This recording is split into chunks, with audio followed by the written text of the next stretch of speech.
ठीक है जी, शुरू करते हैं फिर आज की क्लास। और मैंने आपको पिछली क्लास में क्वेश्चंस करवाए थे 1 मार्क्स वाले, 2 मार्क्स वाले। अब आज की क्लास में ना हम इसके आगे के क्वेश्चंस डिस्कस करते हैं। वैसे अगर सही मायने में बोला जाए तो भाई फिजिक्स में बहुत सारे क्वेश्चंस हैं, बहुत सारे, लेकिन ऐसा पॉसिबल नहीं है कि मैं आपको सारे के सारे क्वेश्चंस करा दूं। बट हाँ, जो जो एग्जाम्स के लिए इंपॉर्टेंट है, जैसा हम कर सकते हैं, जो हमारे सिलेबस से काफी हद तक रिलेटेड है, मैं वो सारी चीजें आप लोगों के साथ डिस्कस कर रहा हूँ। ठीक है, फिलहाल मैं कोशिश करूंगा मैं ज्यादा से ज्यादा क्वेश्चन आप लोगों के साथ डिस्कस कर सकूं। और बाकी फिर देखते हैं, कल से शायद मैं नेक्स्ट चैप्टर स्टार्ट करूंगा, मगर अगली क्लास से नया चैप्टर शुरू करने का मतलब ये नहीं कि ये यहीं से फिनिश हो गया। मैं अभी इनकी और क्लासेस लूंगा फर्स्ट चैप्टर की, जिनमें मैं सिर्फ आपको न्यूमेरिकल्स कराऊंगा, शॉर्ट, वेरी शॉर्ट, 1 मार्क्स वाले, 2 मार्क्स वाले डिस्कस करूंगा। ठीक है, इसलिए आप लोग अपने फर्स्ट चैप्टर को तो पढ़ते रहो, रिवाइज करते रहो। सेकंड हम स्टार्ट कर देंगे और बीच में मैं कोई डे बता दूंगा, कोई दिन बता दूंगा जिस दिन हम लोग ने न्यूमेरिकल्स और आगे के क्वेश्चन डिस्कस कर लेंगे। तो चलिए, कल की क्लास में जहां तक किया था उसके आगे के क्वेश्चन आज स्टार्ट करते हैं। सुनो, अब एक क्वेश्चन है सिंपल सा, why should a test charge be of negligibly small magnitude. कह रहे कि एक टेस्ट चार्ज जो है वो एक नेग्लिजिबली स्मॉल मैग्नीट्यूड का होता है, ऐसा क्यों किया जाता है, इसका क्या मतलब है। सुनो, एक्चुअल में आप लोगों को याद होगा, मैंने आपसे कहा था कि इलेक्ट्रिक फील्ड का जो फॉर्मूला है वो होता है F अपॉन में Q। और मैंने कहा था इसके साथ हम लोग ना इस तरह से लिख देते हैं, limit that is Q tends to 0 where Q या फिर Q नॉट, कुछ भी लिख सकते हैं, Q नॉट लिखो या फिर Q लिख दो। ये क्या होता है, टेस्ट चार्ज। और मैंने आपसे कहा था कि ये टेस्ट चार्ज क्या होना चाहिए, बहुत ही ज्यादा स्मॉल। और ये स्मॉल इसलिए होना चाहिए ताकि जिस सोर्स चार्ज की फील्ड को हम लोग कैलकुलेट कर रहे हैं ना, ये उस सोर्स चार्ज की फील्ड को कम डिस्टर्ब करे। जितना कम मैग्नीट्यूड होगा उतना कम डिस्टर्ब करेगा, उतनी ही फील्ड हम उसकी ज्यादा एक्यूरेट कैलकुलेट कर पाएंगे। इसलिए हम लोग टेस्ट चार्ज को जितना छोटे से छोटा हो सके उतना छोटा लेने की कोशिश करते हैं। लेकिन हम टेस्ट चार्ज को सबसे ज्यादा छोटा नहीं ले सकते। हम सोचे कि हम बहुत छोटा ले तो 0 जितना नहीं ले सकते, हम छोटे से छोटा जो टेस्ट चार्ज ले सकते हैं उसके ऊपर चार्ज कितना हो सकता है, 1.6 इंटू 10⁻19 कूलम। इससे छोटा चार्ज फिलहाल के लिए हमारे पास नहीं है। तो इसीलिए हम लोग कहते हैं कि हम टेस्ट चार्ज को जितना स्मॉल मैग्नीट्यूड का हो सके इसलिए लिया जाता है ताकि वो सोर्स चार्ज की बनने वाली फील्ड को डिस्टर्ब ना करे, उसे कम से कम खराब करे और हम ज्यादा से ज्यादा एक्यूरेट वैल्यू को कैलकुलेट कर पाए। चलिए, अब एक अगला सवाल सुनिए। सवाल में लिखा है, what is the advantage of introducing the concept of electric field. सवाल है कि क्या फायदा हुआ इलेक्ट्रिक फील्ड के कंसेप्ट को इंट्रोड्यूस करने का। कोई जवाब देगा इस चीज का?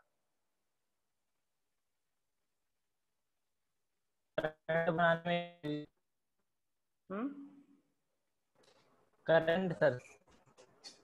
ओके ओके, अब एक बात सुनिए सर ध्यान से। कह रहे इलेक्ट्रिक फील्ड का कंसेप्ट इंट्रोड्यूस क्यों किया गया था, आखिर क्या फायदा है उसका, ये वही चीज पूछ रहे हैं। एक बात सुनो ध्यान से, आप लोगों को ये बात पता है कि अगर, जैसे एक मिनट रुकिए मैं इसे मिटा देता हूं, मेरी स्पीड थोड़ी तेज रहेगी इसलिए ताकि मैं ज्यादा क्वेश्चन डिस्कस कर सकूं आप लोगों के साथ। देखिए, आप सभी लोगों को पता है कि इलेक्ट्रिक फील्ड के लिए हमने जो फॉर्मूला डिराइव किया था, फॉर्मूला डिस्कस किया था, that is E is equal to F upon Q। और अगर मैं यहां से F कैलकुलेट करूं तो F इज इक्वल टू क्या हो जाएगा, Q इंटू में E। ये हमारा एक फॉर्मूला था। इस फॉर्मूले का मतलब क्या है कि मान लो अगर आपके पास कोई एक जगह है, इस जगह पर इलेक्ट्रिक फील्ड की वैल्यू कितनी है, E, और आपने यहाँ पर एक चार्ज रख दिया Q। तो अगर किसी फील्ड में आप कोई चार्ज रख देते हो तो उस चार्ज पर वो फील्ड कितना फोर्स लगाएगी, आप इस फॉर्मूले से इसको कैलकुलेट कर सकते हो। ये फील्ड किसने बनाई मुझे नहीं पता और ना मुझे इसे जानना है। तो ये कहा गया कि फील्ड का कंसेप्ट इंट्रोड्यूस करने का फायदा ये हुआ कि बिना उस चार्ज के बारे में जाने जिसने इस फील्ड को बनाया है, हम आसानी से ना इस फील्ड के अंदर रखे हुए चार्ज के ऊपर क्या कैलकुलेट कर सकते हैं, फोर्स कैलकुलेट कर सकते हैं। यही क्या है, इसकी एडवांटेज है। यानी कि मैंने ये चीज ना आपके नोट्स में लिखी हुई है, आप एक बार उसे पढ़ के देखिएगा। वहां पर लिखा है कि इसका फिजिकल सिग्निफिकेंस क्या है। फिजिकल सिग्निफिकेंस भी यही है कि हमें अगर किसी भी रीजन में इलेक्ट्रिक फील्ड की वैल्यू पता है तो वहां पर कोई चार्ज रखने पर उस पर कितना फोर्स लगेगा, हम वो चीज भी आसानी से पता कर सकते हैं। अगला एक सवाल, हाउ डू चार्जेस इंटरैक्ट। कह रहे जो चार्जेस हैं वो कैसे इंटरैक्ट करते हैं। सवाल सुनते जाएगा ध्यान से। इसका मतलब यह है कि कैसे एक चार्ज किसी दूसरे चार्ज के ऊपर कैसे फोर्स अप्लाई कर पाता है। बड़ा ही सिंपल सा जवाब है भाई। सुनो, मान लो मैंने आप लोगों के सामने यहाँ पर लिख दिया कि ये क्या है, एक चार्ज है। एक्चुअल में होता क्या है, एक चार्ज जो है वो क्या बनाता है, इलेक्ट्रिक फील्ड बनाता है अपने आसपास। यानी कि एक चार्ज अपने आसपास क्या बनाता है, इलेक्ट्रिक फील्ड। और उस चार्ज से जो इलेक्ट्रिक फील्ड बनती है, यानी कि एक चार्ज है, उस चार्ज ने क्या बनाई, इलेक्ट्रिक फील्ड। और ये इलेक्ट्रिक फील्ड, चार्ज ने इलेक्ट्रिक फील्ड क्रिएट की। और इस फील्ड के अंदर अगर आप चार्ज को रखोगे, किसको रखोगे, एक और चार्ज को रखोगे, तो ये वाली फील्ड जो है वो इस चार्ज के ऊपर क्या अप्लाई करती है, फोर्स। मतलब कूलम्ब के बारे में जब हमने पढ़ा था कूलम्ब्स लॉ, तब हमने ये सीखा था कि एक चार्ज दूसरे चार्ज के ऊपर क्या अप्लाई करता है, फोर्स। लेकिन उसको ना 2 स्टेप प्रोसेस बताया, मैंने आपको बताई है ये बात कि 2 स्टेप प्रोसेस है ये। पहले स्टेप में एक चार्ज अपने आसपास इलेक्ट्रिक फील्ड बनाता है, उस फील्ड में अगर कोई चार्ज रखा है तो इसकी बनाई हुई फील्ड इस वाले चार्ज के ऊपर क्या अप्लाई करती है, फोर्स। और इस तरह से ये दोनों के दोनों चार्जेस एक दूसरे के साथ इंटरैक्ट कर पाते हैं। इंटरैक्ट करने का मतलब है एक दूसरे के ऊपर फोर्स लगा के अट्रैक्ट या रिपेल कर पाते हैं। किसकी मदद से, किसकी वजह से, due to this electric field. इतना ही नहीं, मैं इस चीज को ऐसे लिख देता हूं, बेटर रहेगा कि मैं यहाँ पर एक एरो ऐसे डाल देता हूँ और एक एरो ऐसा डाल देता हूँ। इसका मतलब ये हुआ कि ये इलेक्ट्रिक फील्ड चार्ज के ऊपर फोर्स लगाएगी, और चार्ज भी क्या कर सकता है, ये चार्ज भी अपनी फील्ड बना सकता है, और इसकी बनी हुई फील्ड भी किसी दूसरे चार्ज के ऊपर अपना क्या अप्लाई कर सकती है, फोर्स। तो इस तरह से एक चार्ज दूसरे चार्ज के साथ इंटरेक्ट करता है, पहला चार्ज फील्ड बनाता है और दूसरे चार्ज के ऊपर वही वाली फील्ड की वजह से क्या लगता है, फोर्स लगता है। तो ये तरीका होता है चार्जेस का इंटरेक्ट करने का। नेक्स्ट एक क्वेश्चन है, आप इसका जवाब देना, सभी लोग जवाब देना सोच समझ करके, ठीक है। अगर एक जना कोई बोल रहा है तो एक जना चुप हो जाया करो और आराम से बोला करो, कोई दिक्कत नहीं, ठीक है। N electron and a proton, ध्यान से सुनना, एक इलेक्ट्रॉन है और एक प्रोटॉन है, are kept in the same electric field. एक सेम इलेक्ट्रिक फील्ड के अंदर दोनों को रखा हुआ, मतलब एक इलेक्ट्रिक फील्ड है, उसी में हमने इलेक्ट्रॉन को भी रख दिया, उसी में हमने प्रोटॉन को भी रख दिया। Will they experience same force, क्या इन पर सेम फोर्स लगेगा, एंड हैव सेम एक्सेलरेशन, और क्या इनका एक्सेलरेशन सेम होगा या नहीं होगा। चलिए जवाब दीजिए।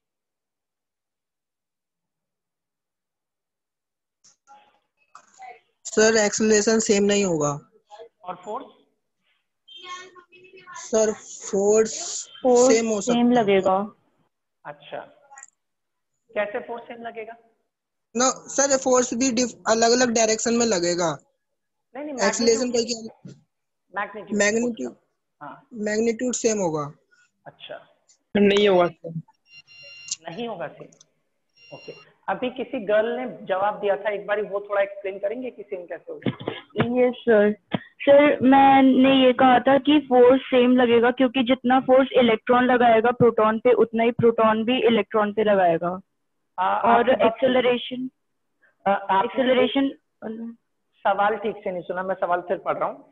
N electron and a proton are kept in the same electric field, कह रहे एक इलेक्ट्रिक फील्ड है, उसमें इलेक्ट्रॉन को भी रखा है, उसी में प्रोटॉन को भी रखा है। अब हम बात कर रहे हैं कि इलेक्ट्रिक फील्ड दोनों पे फोर्स अप्लाई करेगी, हम इनके आपस में फोर्स लगाने की बात नहीं कर रहे। तो मैं ये पूछ रहा हूँ कि क्या इलेक्ट्रिक फील्ड दोनों पर सेम फोर्स लगाएगी, और क्या दोनों का एक्सेलरेशन सेम होगा या फिर अलग अलग होगा।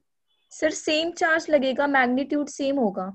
हाँ, फोर्स का मैग्नीट्यूड फोर्स सेम होगा। ठीक है ठीक है ठीक है, बिल्कुल सही। और एक्सेलरेशन सर वो अलग होगी, ऑपोजिट डायरेक्शन होगी सर। सर क्योंकि उन दोनों के मासेस अलग अलग है ना। मासेस अलग अलग है, ठीक है, ओके सही है। आप देखिए मैग्नीट्यूड की बात पहले की जाती है, उसके बाद हम डायरेक्शन के बारे में बात करते हैं। ओके, एक सिंपल सी बात जिनको नहीं समझ में आया मैं फटाफट छोटा शॉर्ट में बता देता हूँ। मान लीजिए यहाँ पर आपके पास कोई इलेक्ट्रिक फील्ड थी और वो यूनिफॉर्म है या जैसी भी है, इसी फील्ड के अंदर हमने इलेक्ट्रॉन भी रखा है और इसी फील्ड में हमने प्रोटॉन भी रखा है, और फील्ड जो है वो कितनी है, ई। हम जानते हैं फोर्स का फॉर्मूला होता है Q इंटू में E। अब आपका प्रोटॉन ले लो या इलेक्ट्रॉन ले लो या प्रोटॉन ले लो, दोनों पे चार्ज सेम होता है और फॉर्मूला होता है F इज इक्वल टू में Q इंटू E। Q की वैल्यू E, फील्ड दोनों के लिए सेम, चार्ज दोनों के लिए सेम, तो फोर्स भी दोनों पर लगेगा कैसा, बिल्कुल सेम। अब अगर डायरेक्शन की बात करेंगे तो इलेक्ट्रिक फील्ड पॉजिटिव चार्ज पर फील्ड की डायरेक्शन में फोर्स लगाती है और नेगेटिव चार्ज पर लगता है फोर्स उल्टी डायरेक्शन में, तो दोनों की डायरेक्शन अपोजिट होगी, बट मैग्नीट्यूड कैसा होगा, बिल्कुल सेम। अब अगर हम देखें एक्सेलरेशन की बात करें तो भाई फोर्स का फॉर्मूला न्यूटन के लॉ के अकॉर्डिंग, सेकंड लॉ के according, force is equal to mass into acceleration, और ये किसके बराबर है, E इंटू ई के बराबर। तो अगर मैं यहाँ से एक्सेलरेशन निकालूंगा तो वो क्या आ जाएगा, ई अपॉन में एम आ जाएगा। इट मीन्स दैट कि एक्सेलरेशन जो है वो किस पे डिपेंड कर रहा है, मास पर। एज जैसा कि हम जानते हैं कि जो प्रोटॉन है उसका मास ज्यादा होता है as compare to electron. Proton भारी होता है क्योंकि प्रोटॉन के मास में मास होता है, प्रोटॉन का मास होता है 1.6 इंटू 10⁻⁻27 किलोग्राम और इलेक्ट्रॉन का होता है 9.1 इंटू 10⁻⁻31 किलोग्राम।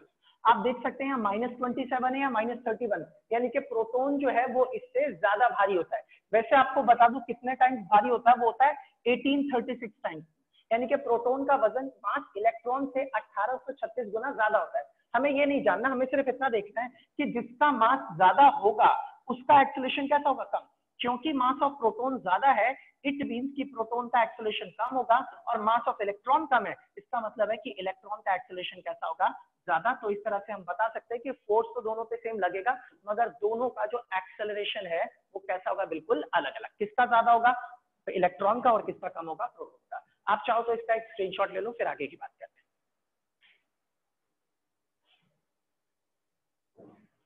ठीक है जी, नेक्स्ट क्वेश्चन देखते हैं, अगला सवाल।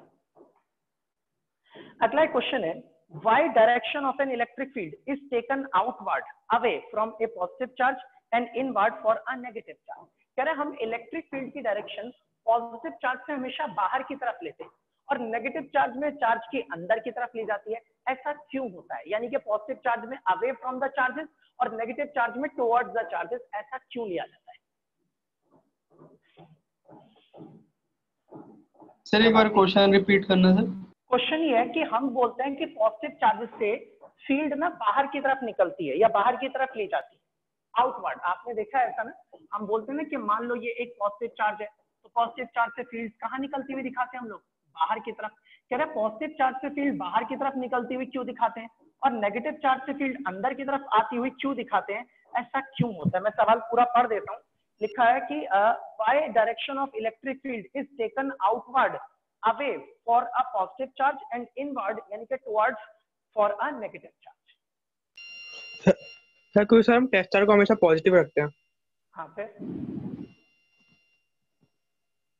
इससे कहाँ पता चल रहा है कि ऐसा लेना चाहिए? तो सर पॉजिटिव टेस्ट चार्ज और पॉजिटिव चार्ज दोनों रिपेल करेंगे तो इलेक्ट्रिक फील्ड बाहर की तरफ होगी और नेगेटिव और पॉजिटिव अट्रैक्ट करेंगे तो अंदर की तरफ। चलिए ठीक है। देखिए मुझे ना आपकी बातों से लग रहा है कि आपको चीजें पता है, बट आप उसे अच्छे से एक्सप्रेस नहीं कर रहे, और एग्जाम में भी आपको अपनी चीजें एक्सप्रेस करनी पड़ेगी, तभी टीचर आपको नंबर देगा। अब देखो मैं भी इसी बात का जवाब दूंगा, आप देखिएगा कैसे करना है। देखो इसका मतलब ये नहीं होता कि हम ये टॉपिक पढ़ रहे हैं तो इट्स नॉट अबाउट कि हाँ बस क्वेश्चन आंसर कर लिए। इसमें आपको ये भी जानना है कि हमें जो चीज पता है हम उसको ठीक से एक्सप्रेस कैसे करें। मैं होता तो मैं ऐसे बोलता, एज जैसा कि मैं जानता हूँ कि इलेक्ट्रिक फील्ड का फॉर्मूला होता है एफ अपॉन में क्यू, और क्योंकि फोर्स वेक्टर है इसलिए इलेक्ट्रिक फील्ड भी वेक्टर है। और फिर मैं ये बोलूंगा कि फोर्स की जो डायरेक्शन होती है वही डायरेक्शन किसकी होती है, इलेक्ट्रिक फील्ड की। ये फोर्स लगता है किसके ऊपर, टेस्ट चार्ज के ऊपर। हम जो टेस्ट चार्ज लेते हैं वो कैसा लेते हैं, unit positive test charge 1 coulomb का। अगर मैं पॉजिटिव चार्ज के पास अपना टेस्ट चार्ज रखूंगा तो ये पॉजिटिव चार्ज हमारे यूनिट पॉजिटिव टेस्ट चार्ज के ऊपर फोर्स लगाएगा अवे फ्रॉम द चार्ज, और जिस डायरेक्शन में फोर्स लगेगा उसी डायरेक्शन में क्या बनेगी, फील्ड होगी। इसका मतलब है पॉजिटिव चार्ज के केस में फोर्स जो है वो अवे लगता है, इस वजह फोर्स जो डायरेक्शन में फोर्स होता है जिस डायरेक्शन में, उसी डायरेक्शन में क्या बनती है, फील्ड बनती है। और यही सेम चीज मैं इसके साथ भी बोलूंगा, अगर यही टेस्ट चार्ज इसके साथ रखें तो फोर्स लगेगा टुवर्ड्स द चार्ज, और फोर्स जिस डायरेक्शन में होगा उसी डायरेक्शन में क्या होगी, फील्ड। आप लोगों ने बातें तो सही बोली थी, लेकिन आप लोगों को इस चीज को भी बताना जरूरी था कि फोर्स जिस तरफ लगेगा वही डायरेक्शन किसकी होगी, हमारी इलेक्ट्रिक फील्ड की। अगला सवाल सुनिए, नेक्स्ट क्वेश्चन है, Why do charges reside on the surface of a conductor? कह रहे अगर किसी कंडक्टर को हम कहीं पे भी चार्ज देते हैं, अंदर बाहर कहीं, तो वो चार्ज ना हमेशा सरफेस पर ही आके रुकता है, अंदर कभी रुकता ही नहीं है। ऐसा क्यों? कंडक्टर के केस की बात करें सर, रिपल्सन के कारण। हाँ बिल्कुल ठीक, सही कह रहे हो।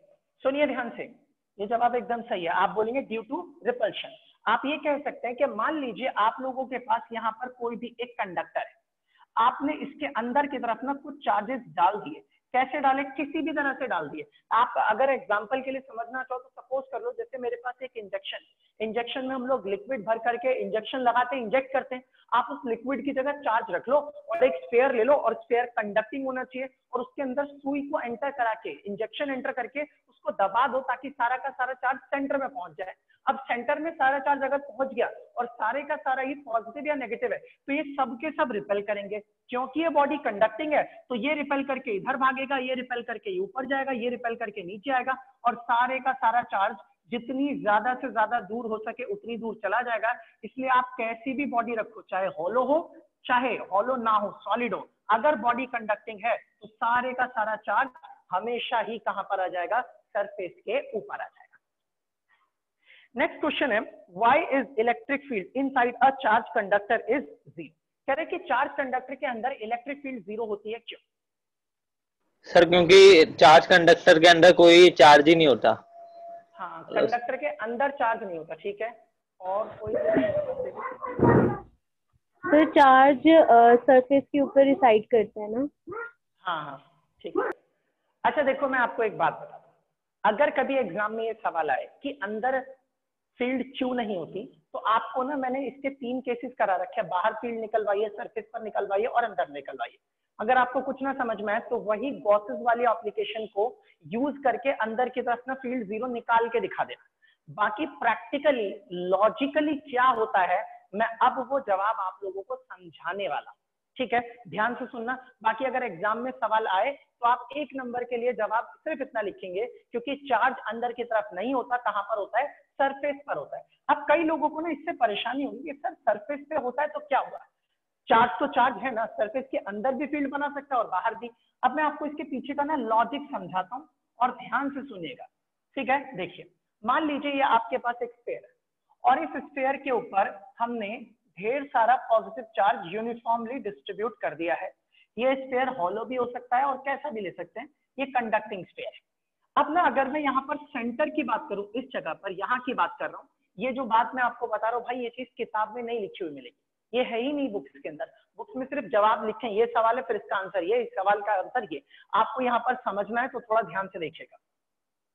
सपोज कर लीजिए अगर मैं इस वाले चार्ज के बारे में बात करूं तो आप बोलोगे सर ये चार्ज ना यहाँ पर इस सेंटर ओ पे फील्ड बनाएगा कुछ ना कुछ, और कहां पर बनाएगा, नीचे की तरफ। ऐसे ही यहाँ पर भी तो पॉजिटिव चार्ज होगा, वो भी यहाँ पर फील्ड बनाएगा और कहाँ की तरफ फील्ड बनाएगा, ऊपर की तरफ। अच्छा क्योंकि ये स्फीयर है, सेंटर से यहाँ तक का डिस्टेंस आर होगा, रेडियस, ये भी रेडियस, जितनी फील्ड ये बना रहा है ऊपर उतनी फील्ड ये भी बना रहा है, दोनों की फील्ड आपस में क्या हो जाएगी, कैंसिल। ऐसा ही सेम इनके साथ भी होगा, इनसे भी बनने वाली फील्ड ये भी इस तरफ बनाएगा फील्ड, ये भी इस तरफ फील्ड बनाएगा, ऐसे ये भी इस तरफ फील्ड बनाएगा और ये भी इस तरफ फील्ड बनाएगा। मतलब आप कहीं से भी देखोगे ना हर तरफ से फील्ड जो है वो इक्वल एंड अपोजिट होगी और सारी की सारी फील्ड कैंसिल होकर के नेट फील्ड कितनी आ जाएगी, जीरो आ जाएगी। या फिर आपको एक चार्ज रख दो यहाँ पर 1 कूलम 2 कूलम और सेंटर पे रख के मैं बोलूं कि स्फीयर के सेंटर पे मैंने एक चार्ज रखा हुआ है, बताओ उसके ऊपर कितना फोर्स लगेगा, तो आप बोल देना सर 0 फोर्स लगेगा, क्योंकि आप कोई भी चार्ज अगर रखते हो, मान लो पॉजिटिव रखते हो तो सारे ही रिपेल करेंगे पॉजिटिव को, या नेगेटिव रखते हो तो सारे ही अट्रैक्ट करेंगे। तो यहाँ पर रखे हुए चार्ज के ऊपर जो नेट फोर्स लगेगा वो कितना लगेगा, 0। और इलेक्ट्रिक फील्ड का फॉर्मूला क्या होता है, फोर्स अपॉन में चार्ज, और अगर फोर्स ही 0 लग रहा है तो जाहिर सी बात है अंदर की तरफ फील्ड भी कितनी बनेगी, 0 बनेगी। तो सेंटर पर तो फील्ड 0 बनती है, ये तो बिल्कुल क्लियर है, समझ में आ गया। अब एक दिमाग में सवाल आना चाहिए, नहीं आता तो मैं बता रहा हूं कि सेंटर वाली तो बात समझ में आ गई कि सेंटर पर फील्ड 0 बनेगी क्योंकि सबसे सेंटर जो है वो बराबर डिस्टेंस पर है, सबसे फील्ड सेम बन रही है, फोर्स सेम लगेगा। यहाँ पर क्यों फील्ड बन रही है, मैंने तो ये बोला ना पूरे स्फीयर के अंदर हर जगह पर ही फील्ड 0 बनती है। इसका एक अच्छा एक्सप्लेनेशन आपको अगले चैप्टर में मिलेगा, लेकिन इस जगह पर, इस जगह पर, इस जगह पर, यहाँ पर ये सारी जगहें तो बीच में नहीं है, बिल्कुल सेंटर पर नहीं है, फिर भी हम कह रहे हैं कि यहाँ पर भी फील्ड 0 बनती है। और गॉसेस वाले एप्लीकेशन में भी हमने इस बात को प्रूव किया था। मैं आपको थोड़ा सा समझाता हूँ कि हर जगह पर फील्ड 0 बनेगी, आखिर क्यों, कैसे, बस ये लॉजिकली आप लोगों को समझा रहा हूँ, ठीक है। सुनिए, चलो एक काम करते हैं, मैंने इस तरीके से ना एक डायमीटर ड्रॉ कर लिया और ये हमारे पास इसका सेंटर था। मैंने यहाँ पर ना एक पॉइंट ले लिया इस जगह पर, suppose this point is P, और ना इस पूरे के पूरे स्फीयर के ऊपर बहुत सारा चार्ज मौजूद है और मैंने इस स्फीयर को 2 हिस्सों में बांट लिया, एक लाइन डाल करके, एक हिस्सा इधर वाला और एक हिस्सा आगे वाला। मैं इस पर चार्जेस ज्यादा रिप्रेजेंट नहीं कर रहा, लेकिन इसका मतलब ये है कि हर हिस्से के ऊपर जो है चार्जेस मौजूद है। अब आपको यहां समझ में आ गया कि ये तो सेंटर है, यहाँ फील्ड जीरो होगी, यहाँ पर कैसे फील्ड जीरो हो सकती है। अब देखो यहाँ पर कैसे फील्ड जीरो हो सकती है, मैं आपको समझाता हूँ। सपोज कर लो मैंने यहाँ पर एक छोटा सा चार्ज का टुकड़ा ले लिया, वैसा ही टुकड़ा मैंने यहाँ पर भी ले लिया चार्ज का एक छोटा सा, ये पॉजिटिव है तो इसकी वजह से पी पॉइंट पर फील्ड इस डायरेक्शन में बनेगी, मैं ये पी मिटा देता हूँ, इस डायरेक्शन में फील्ड बनेगी। ऐसे ही इसकी वजह से भी यहाँ पर फील्ड बनेगी इस डायरेक्शन में, क्योंकि दोनों से इस पॉइंट का डिस्टेंस सेम है, इसलिए दोनों की फील्ड कैसी बनेगी, सेम बनेगी। एक फील्ड ऊपर की तरफ, एक फील्ड इस तरफ। आप जानते हैं इसका रिजल्टेंट जो होगा वो कहां से जाएगा, बीच में से। या आपका मन करे तो आप इस वाली फील्ड के दो कंपोनेंट तोड़ लो, एक वर्टिकल एक हॉरिजॉन्टल, इसके भी दो कंपोनेंट तोड़ोगे, इसके भी, तो एक आपके सामने फिर से एक वर्टिकल कंपोनेंट और एक कौन सा हो गया, हॉरिजॉन्टल। वर्टिकल वाला वर्टिकल को कैंसिल कर देगा और हॉरिजॉन्टल ऐड हो जाएगी, ठीक है। ऐसा ही एक चार्ज एलिमेंट मैंने यहाँ पर भी ले लिया, ऐसा ही एक चार्ज एलिमेंट मैंने यहाँ पर भी ले लिया। अब यहाँ से भी फील्ड बनेगी ऐसी, यहाँ से भी फील्ड बनेगी ऐसी। इसका मतलब ये हुआ कि इसकी भी फील्ड बनेगी, तो एक फील्ड ये रही, एक फील्ड ये रही, दोनों की दोनों रिजल्टेंट अगर निकालेंगे तो रिजल्टेंट फील्ड इस डायरेक्शन में आ जाएगी। मतलब इन दोनों से जो फील्ड बनी वो इस डायरेक्शन में, इन दोनों से जो फील्ड बनी वो इस डायरेक्शन में। लेकिन अब आप बोलोगे सर ये वाले जो चार्जेस है ये तो इस पॉइंट के पास है, तो इससे तो फील्ड ज्यादा बनेगी, और ये वाले चार्जेस जो है वो इस पॉइंट से दूर है, तो इससे फील्ड कैसे बनेगी, कम। तो इनसे ज्यादा फील्ड बनेगी क्योंकि ये पॉइंट के पास है, और इनसे कम बनेगी क्योंकि ये पॉइंट से दूर है। तो जब दोनों से फील्ड अपोजिट तो बन रही है, मगर जब इक्वल बन ही नहीं रही, तो कैसे आप कह सकते हो कि फील्ड यहाँ जीरो बनेगी। मैं अभी भी कह रहा हूँ कि फील्ड जीरो ही बनेगी, समझाता हूँ, सुनो ध्यान से। ये जो मैंने आप लोगों के सामने लाइन ड्रॉ की ना, ये लाइन ने पूरे के पूरे स्फीयर को दो हिस्सों में बांट दिया, एक पोर्शन ये वाला छोटा वाला और एक पोर्शन ये बड़ा वाला। आपने कहा कि ये वाले जो चार्जेस हैं ये ज्यादा दूर हैं, इसलिए इनसे फील्ड बनेगी कम। ये वाले चार्जेस हैं वो ज्यादा पास हैं, इसलिए इससे फील्ड कैसी बनेगी, ज्यादा। एक बात सुनो भाई, जो चार्जेस दूर से कम फील्ड बना रहे हैं वो क्वांटिटी में भी तो ज्यादा है। जितने ज्यादा चार्जेस होंगे वो फोर्स भी तो ज्यादा लगाएंगे। ये वाले चार्जेस पास है तो क्या हुआ, लेकिन है तो क्वांटिटी में कम। इसके ऊपर ये सारे ज्यादा चार्जेस फोर्स लगा रहे हैं और इसके ऊपर सिर्फ ये थोड़े से चार्जेस फोर्स लगा रहे हैं। तो मैं ये कह सकता हूं कि ज्यादा चार्जेस दूर से जितना फोर्स लगाएंगे उतना ही फोर्स कम चार्जेस कहां से लगा सकते हैं, पास से। और जब इसको मैथमेटिकली कैलकुलेट किया गया तो सच में यहाँ पर नेट फील्ड जो निकल के आई वो कितनी आई, जीरो निकल के आई। ये इसका लॉजिकल आंसर है। इसकी कैलकुलेशन बहुत ज्यादा टफ और कॉम्प्लिकेटेड होती है, लेकिन मैंने बस लॉजिकली आपको समझाया कि पूरे के पूरे स्फीयर के हर एक हिस्से के अंदर नेट जो फील्ड होगी वो हमेशा ही कितनी होगी, जीरो। अब इसके ऊपर ना बेस एक छोटा सा सवाल पूछा गया पेपर के अंदर, और वो पेपर में जो छोटा सा क्वेश्चन पूछा था, चलो वो क्वेश्चन अभी मैं लाऊंगा, तो अभी मैं आपको बुक में है क्वेश्चन, वो मैं करवाता हूँ। सुनिए अब हम इसके आगे की बात करते हैं। नेक्स्ट एक और क्वेश्चन सुनिएगा। सवाल में बोला हुआ है, can electric lines of force form close loop, give reason for your answer. कह रहे कि क्या इलेक्ट्रिक फील्ड लाइन्स जो है, इलेक्ट्रिक फील्ड लाइन्स जो है वो क्लोज लूप बनाती हैं या नहीं बनाती, पहला सवाल है। अगर बनाती हैं या नहीं बनाती तो इसका रीजन भी बताना है, बताइए जरा। सर क्लोज लूप नहीं बनाती वो। ठीक है, अब रीजन दो। सर वो क्लोज लूप बनाएंगे तो सर वो दो दो डायरेक्शन हो जाएंगे ना, और वो दो एक ही समय पे दो डायरेक्शन इंटरसेक्ट कर जाएंगे ना सर, इंटरसेक्ट भी नहीं करेंगी ना। सर इसका सर ये मतलब होगा सर चाहे पॉजिटिव निकल गए पॉजिटिव में चली गई। हाँ भाई, आप लोगों ने जो पहले दो लोगों ने जवाब दिया ना, उन्होंने पढ़ा नहीं है, उन्होंने बस क्लास की बातें सुन रखी थी धुंधली धुंधली और जवाब दे दिया। ऐसे नहीं होता, सुन लो। अभी लास्ट वाले जिस बच्चे ने जवाब दिया वो ठीक दिया। मान लो ये चार्ज कैसा है, पॉजिटिव, पॉजिटिव से फील्ड लाइंस कहाँ निकलती हैं, बाहर। अब ये जानी चाहिए कहाँ पर, नेगेटिव में। लूप तब बनेगा जब यही चार्ज वापस आके यहीं पर पहुंच जाए। तो पॉजिटिव से चार्ज अगर निकल गया तो पॉजिटिव में घुस सकता नहीं है, पॉजिटिव से निकलेगा तो नेगेटिव में जाएगा। अगर पॉजिटिव से पॉजिटिव में जाएगा तो ही लूप बनेगा, और लूप बन ही नहीं सकता क्योंकि पॉजिटिव से निकल तो जाएगा मगर एंटर नहीं कर सकता। इस वजह से हम कहेंगे कि ये कभी भी लूप नहीं बना सकता। वो इंटरसेक्ट वाली बात भाई किसी और चीज के लिए थी, वो तब थी कि दो लाइंस एक दूसरे को क्रॉस कर सकती है, नहीं कर सकती। प्लीज पढ़ के आओ, ऐसे कोई फायदा नहीं है आप लोगों को यहाँ पे क्लास में बैठने का। नेक्स्ट क्वेश्चन आता है, do the electric field lines really exist, correct. और फिर ये पूछा हुआ है, what is about the field they represent. Correct, क्या सच में इलेक्ट्रिक फील्ड लाइंस एग्जिस्ट करती हैं, और जो ये फील्ड रिप्रेजेंट करती हैं क्या वो फील्ड रियल में है या नहीं। सर नहीं करती सर एग्जिस्ट। हाँ बिल्कुल नहीं करती। देखिए मैंने आप लोगों को पढ़ाया था कि electric field lines are the imaginary curve, ये हमने इमेजिन करके ड्रॉ किए हुए हैं। और मैंने आपसे ये कहा था कि फील्ड लाइंस क्या है, ये वो रास्ता है जिनके ऊपर हमारा टेस्ट चार्ज मूव करता है अगर वो फ्री हो मूव करने के लिए। तो मैं कहता हूँ ना पॉजिटिव से फील्ड लाइंस निकल रही है 50-60 इतनी बना देता हूँ, तो वो 50-60 लाइनों का मतलब ये नहीं कि इनमें से सच में लाइनें निकल रही हैं। हमने लाइनों को निकाल करके या लाइनों का कंसेप्ट डाल करके लोगों को समझाने की कोशिश की है कि जहां लाइनें पास होंगी वहां पर फील्ड ज्यादा है, जहां लाइनें दूर होंगी वहां फील्ड कम है। लाइन के ऊपर एरो अगर इस डायरेक्शन में तो फील्ड इस तरफ जा रही है, एरो इस डायरेक्शन में तो फील्ड इस तरफ जा रही है। तो हमने ये लाइंस का कंसेप्ट इसलिए डाला ताकि हम फील्ड को अच्छे से एक्सप्रेस कर पाए। तो इस वजह से हम ये कहेंगे कि रियल में ऐसी कोई फील्ड लाइन एग्जिस्ट नहीं करती, हमने इसको बस समझने और समझाने के लिए बनाया हुआ है। बट हाँ, जिन फील्ड के बारे में ये जानकारी हमें देते हैं वो फील्ड रियलिटी में एग्जिस्ट करती है। एक चार्ज अगर आप लेते हो और इसके पास में कोई दूसरा चार्ज लाके रखते हो तो ये चार्ज इसके ऊपर फोर्स लगा पा रहा है, इसका मतलब यही तो है कि इस चार्ज ने अपने आसपास क्या बना रखी है, फील्ड। लेकिन वो फील्ड हमें दिखती थोड़ी ना है, कोई लाइनें थोड़ी ना निकलती है। लेकिन कॉपी पर समझाने और पढ़ाने के लिए हमने फील्ड लाइन का कंसेप्ट एंटर करा है ताकि इसकी मदद से हम चीजों को एक्सप्लेन कर सके और एक्सप्रेस कर सके। सवाल में बोला हुआ है draw the lines of force representing represents a uniform electric field। कह रहे कि एक ऐसी फील्ड लाइंस ड्रॉ करो जो यूनिफॉर्म फील्ड को रिप्रेजेंट करती है।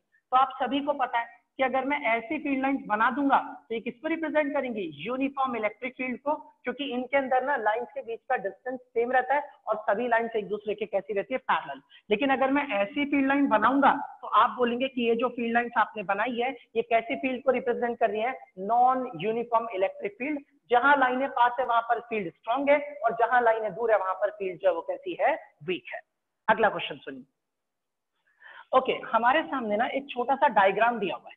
मैं ये डायग्राम आप लोगों के सामने यहाँ पर ड्रॉ कर रहा हूँ, ठीक है।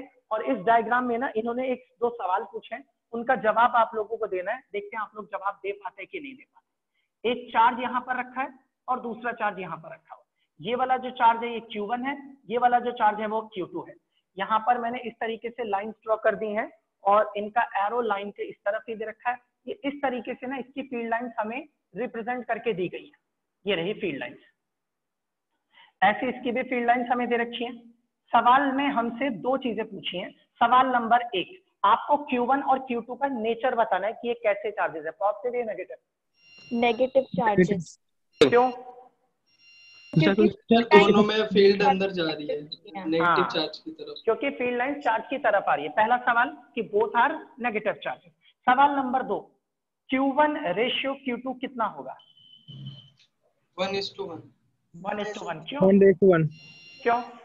नंबर ऑफ फील्ड बराबर है। Number of field. Okay, number of field lines दोनों में सेम नजर आ रही है। ओके, नेक्स्ट एक और क्वेश्चन पढ़ रहा हूं मैं और इसका एक डायग्राम है जो मैं आपको बना करके दिखा दूंगा। A positive point charge plus Q is kept. Okay, मैं इस पूरे सवाल को पढ़ने से अच्छा है मैं सीधा आप लोगों के सामने ये बात ही क्लियर कर देता हूँ। सवाल में बोला गया कि हमारे पास ना एक इस तरीके की कंडक्टिंग प्लेट रखी है। ये रही एक प्लेट, मोटी प्लेट है, इसके ऊपर कोई चार्ज नहीं है। यहाँ पर ना हमने चार्ज रख दिया कैसा, पॉजिटिव चार्ज। और ऐसा डायग्राम हमें दिया हुआ है सवाल के अंदर और बोला है कि चलो अब यहाँ पर ना इलेक्ट्रिक फील्ड लाइंस को ड्रॉ करके दिखाओ कि यहाँ पर फील्ड लाइंस कैसे ड्रॉ होंगी, किस तरीके की बनेगी। भाई अकेला पॉजिटिव चार्ज होता तो फील्ड लाइंस निकलती स्ट्रेट, नेगेटिव भी होता तो पॉजिटिव से निकल के नेगेटिव तक जाती। बोल रहे हैं इसके लिए फील्ड लाइन ड्रॉ करो। अब सुनो जरा ध्यान से, कैसा चार्ज है, पॉजिटिव। पॉजिटिव के पास आपने एक मेटल का कंडक्टर रखा हुआ कोई भी। अब पॉजिटिव चार्ज इसके ऊपर वाली सरफेस पर कौन सा चार्ज इंड्यूस कर देगा, नेगेटिव, क्योंकि इसके नेगेटिव को अपनी तरफ क्या करेगा, अट्रैक्ट। अब यहाँ पॉजिटिव है और यहाँ पर क्या है, नेगेटिव। हमेशा फील्ड लाइन पॉजिटिव से स्टार्ट होकर नेगेटिव पर एंड करती है। इसका मतलब पॉजिटिव से निकली नेगेटिव पर एंटर कर गई, फिर पॉजिटिव से निकली नेगेटिव पर एंटर कर गई, फिर पॉजिटिव से निकली फिर नेगेटिव पर एंटर कर गई, फिर पॉजिटिव से निकली फिर नेगेटिव पर एंटर कर दी और इस तरीके से पॉजिटिव से निकल करके नेगेटिव तक एंटर करेंगी। ये आपका डायग्राम बन गया। अब किताब वालों ने इतना ही बना रखा है, ये बिल्कुल सही है, लेकिन इसके आगे की और भी चीज होगी। सुनिए ध्यान से, अगर यहाँ पर नेगेटिव खींच के ऊपर चला गया तो उतना ही पॉजिटिव कहाँ रह जाएगा, नीचे की तरफ भी तो बचेगा भाई। यहाँ पर नीचे की तरफ क्या आ जाएगा, उतना ही पॉजिटिव। और अगर इस वाली सरफेस पर नेगेटिव चार्ज आ गया और नीचे वाली सरफेस पर पॉजिटिव चार्ज आ गया तो आपको पता है कि पॉजिटिव चार्ज से फील्ड लाइंस कहाँ निकलती हैं, बाहर की तरफ, तो इसका मतलब ये हुआ ये एक प्लेन शीट है और इसकी वजह से आप लोगों को जो फील्ड लाइंस नजर आएंगी वो ऐसी बनेंगी। तो ओवरऑल जो आंसर मेरी किताब में दिया वो सिर्फ इतना ड्रॉ कर रखा है, लेकिन एक्चुअल में अगर देखा जाए तो ये भी बन सकता है। तो ये हमारा पूरा फाइनल रिजल्ट निकल के आ गया। अगर यही वाला चार्ज पॉजिटिव के बजाय नेगेटिव होता तो भी डायग्राम ऐसा ही बनता, बस एरो ऊपर से नीचे ना होने के बजाय नीचे से कहां की तरफ होते, ऊपर की तरफ। जिनको चाहिए वो इसका स्क्रीनशॉट ले सकते हैं। अब अगला एक और क्वेश्चन सुनिएगा ध्यान से। नेक्स्ट, अच्छा अगला सवाल भी ऐसा ही दे रखा है, मैं इसे रब कर रहा हूं। उसके अंदर भी कुछ नहीं है भाई, ये बता रखा है कि ऐसे क्वेश्चन दे रखे हैं कि हमारे पास ना दो पतली पतली शीटें हैं, पहली ये रही और दूसरी ये रही। इनको हमने इस तरीके से कुछ डिस्टेंस पर सेपरेट करके रखा हुआ है। कह रहे हैं हमने इस तरफ ना एक प्लस का क्यू चार्ज रख दिया और इस तरफ रख दिया माइनस का क्यू चार्ज, और फिर कहा गया चलो अब ना एक बात बताओ कि इन दोनों प्लेटों के बीच में जो फोर्स अगर लगेगा तो वो अट्रैक्टिव होगा या रिपल्सिव होगा, पहला सवाल। और दूसरा सवाल यह कि फील्ड लाइंस ड्रॉ करो। तो मैं आप लोगों को यहाँ पर समझाता हूँ। कैसा चार्ज है? पॉजिटिव। पॉजिटिव चार्ज है तो यहाँ पर कौन सा चार्ज इंड्यूस कर देगा? नेगेटिव इंड्यूस कर देगा। अगर यहाँ पर नेगेटिव आ गया तो सरफेस के दूसरी तरफ कौन सा चार्ज आ जाएगा? अपने आप ही पॉजिटिव आ जाएगा। जाहिर सी बात है पॉजिटिव चार्ज, और पॉजिटिव से फील्ड लाइंस निकल के किसमें एंटर करती है? नेगेटिव में। तो यहाँ पर आप लोगों को पता चल गया कि इसकी फील्ड लाइंस को हमें ऐसे ड्रॉ करना पड़ेगा। यहाँ पर कैसा चार्ज है? नेगेटिव। नेगेटिव यहाँ पर कौन सा चार्ज इंड्यूस कर देगा जी? पॉजिटिव इंड्यूस कर देगा। अगर पॉजिटिव खींच के इधर आ गए तो दूसरी तरफ कौन से चार्जेस आ जाएंगे? नेगेटिव आ जाएंगे। अब फील्ड लाइंस हमेशा पॉजिटिव से निकल करके कहाँ जाती हैं? नेगेटिव में। तो इस बार आपकी फील्ड लाइंस ऐसी नजर आने वाली है क्योंकि इसके अंदर फील्ड लाइन यहाँ से निकलेंगी और इसके अंदर फील्ड लाइन यहाँ से निकल करके नेगेटिव में एंटर करेंगे। पहले सवाल का जवाब मिल गया कि फील्ड लाइंस ऐसी ड्रॉ होंगी। दूसरा सवाल, आप इस वाली सरफेस पे नजर डालिए, कैसा चार्ज है? पॉजिटिव। इस वाली सरफेस पर कैसा चार्ज है? नेगेटिव। तो जाहिर सी बात है ये दोनों की दोनों एक दूसरे को क्या करेंगी? अट्रैक्ट। तो दोनों प्लेट्स के बीच में अट्रैक्टिव फोर्स लगेगा और जो फील्ड लाइंस होंगी वो इस तरीके से आपको रिप्रेजेंट करनी पड़ेगी। आप इसका स्क्रीनशॉट ले सकते हैं अगर लेना है तो। ओके, अब एक सवाल पूछता हूं आप लोगों से, इसका जवाब आप लोगों को देना खुद। देखते हैं आप लोगों ने पढ़ाई करी है कि नहीं करी। बड़ा ही बेसिक सा क्वेश्चन है। A point charge Q placed at any point on the axis of an electric dipole at some large distance experience a force F। कह रहा है हमारे पास एक इलेक्ट्रिक डाइपोल है, उस इलेक्ट्रिक डाइपोल के एक्सियल पॉइंट पर बहुत दूर at a very large distance हमने एक चार्ज रखा और उसके ऊपर जो फोर्स लग रहा है वो कितना लग रहा है? F लग रहा है। What will be the force acting on the point charge? कह रहा है कितना फोर्स लगेगा इस पॉइंट चार्ज के ऊपर when its distance from the dipole is doubled? अगर मैं इस चार्ज का डिस्टेंस डाइपोल से दुगना कर दूं तो सर उत्तर हो जाएगा सर 8 टाइम्स। 8 टाइम्स क्या बढ़ेगा घटेगा? सर 8 टाइम्स सर कम हो जाएगा, नहीं बढ़ेगा। रिड्यूस हो जाएगा sir. 8 times? Yes sir. Okay, अब रीजन बताओ कि क्यों, आपको कैसे पता चला कि 8 टाइम्स कम हो जाएगा? सर फोर्स इनवर्सली प्रोपोर्शनल होता है distance between the distance from the dipole. मतलब कि तो सर अगर हम वो 2 का क्यूब करेंगे तो हमें 8 मिलेगा, जिससे हमें पता लग जाएगा। क्यूब क्यों कह रहे हो आप? सर क्योंकि सर स्क्वायर करेंगे ना। नहीं सर, वो एक फॉर्मूला होता है ना, ई डाइपोल का इज। देखिए जी, आप जो बोल रहे हो वो सही बोल रहे हो, लेकिन आपकी बातों से लग रहा है कि आपने चीजों को बहुत अच्छे से क्लियर, आपकी टिप्स पर नहीं है बातें। ठीक है, सबसे पहली चीज तो बात बिल्कुल सही कही है आपने, जिन्होंने बोला अभी लास्ट में कि सर 8 टाइम्स का सर डाइपोल के बीच के डिस्टेंस को वो कर देंगे ना। हाँ बोलो, क्या कर देंगे?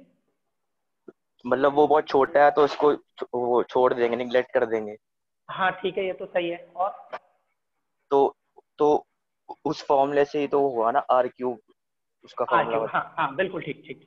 देखो भाई, यहाँ माइनस क्यू चार्ज है, यहाँ पर प्लस क्यू चार्ज है, यही तो जगह है एक्सियल लाइन। अब एक्सियल लाइन पे बोला है कि बहुत दूर हमने कोई चार्ज रख दिया है। अब बहुत दूर रखने पर ये जो फोर्स लग रहा है वो फोर्स कितना लग रहा है? F लग रहा है। आपको पता है सेंटर से सारे डिस्टेंस नापते हैं, यहाँ से यहाँ तक का डिस्टेंस कितना है? R। अब यहाँ पर कितना फोर्स लगता है जी? F is equal to Q into में E। तो आपको देखना पड़ेगा कि यहाँ पर इलेक्ट्रिक फील्ड कितनी बनती है। तो एक्सियल लाइन के ऊपर कितनी फील्ड बनती है? वो बनती है 1/4πε0 2p अपॉन R का क्यूब। ऐसा तब लेते हैं जब ये पॉइंट पी बहुत दूर हो, और सवाल में लिखा है कि पॉइंट क्यू जो है वो बहुत ही ज्यादा दूरी पर है। अब बहुत दूरी पर, सॉरी ये ना चार्ज क्यू है और पॉइंट पी बहुत दूर है, और कह रहे कि अगर मैं इसके डिस्टेंस को डबल कर दूं, तो भाई अगर आप डिस्टेंस डबल करोगे तो ये इलेक्ट्रिक फील्ड डिस्टेंस के क्यूब के इनवर्सली प्रोपोर्शनल है। डिस्टेंस अगर आपने r की जगह 2r किया तो आपकी फील्ड जो है वो कितने टाइम्स कम हो जाएगी, 8 टाइम्स कम हो जाएगी, और फील्ड 8 टाइम्स कम हो गई तो जाहिर सी बात है आपका जो फोर्स है वो भी कितने टाइम्स कम हो जाएगा, 8 टाइम्स कम हो जाएगा।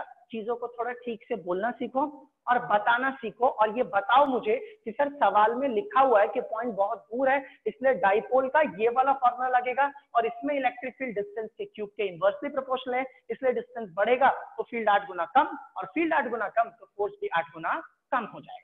आपको बोलना भी सीखना पड़ेगा भाई, आपका वाइवा भी होता है ना, वहाँ टीचर आपका कॉन्फिडेंस भी चेक करेगा कि आप कितना जानते हैं। इसको प्रिपेयर करते रहोगे ना तो चीजें खुद ब खुद आ जाएंगी आपको, बट कोशिश करो बोलने की, ठीक है।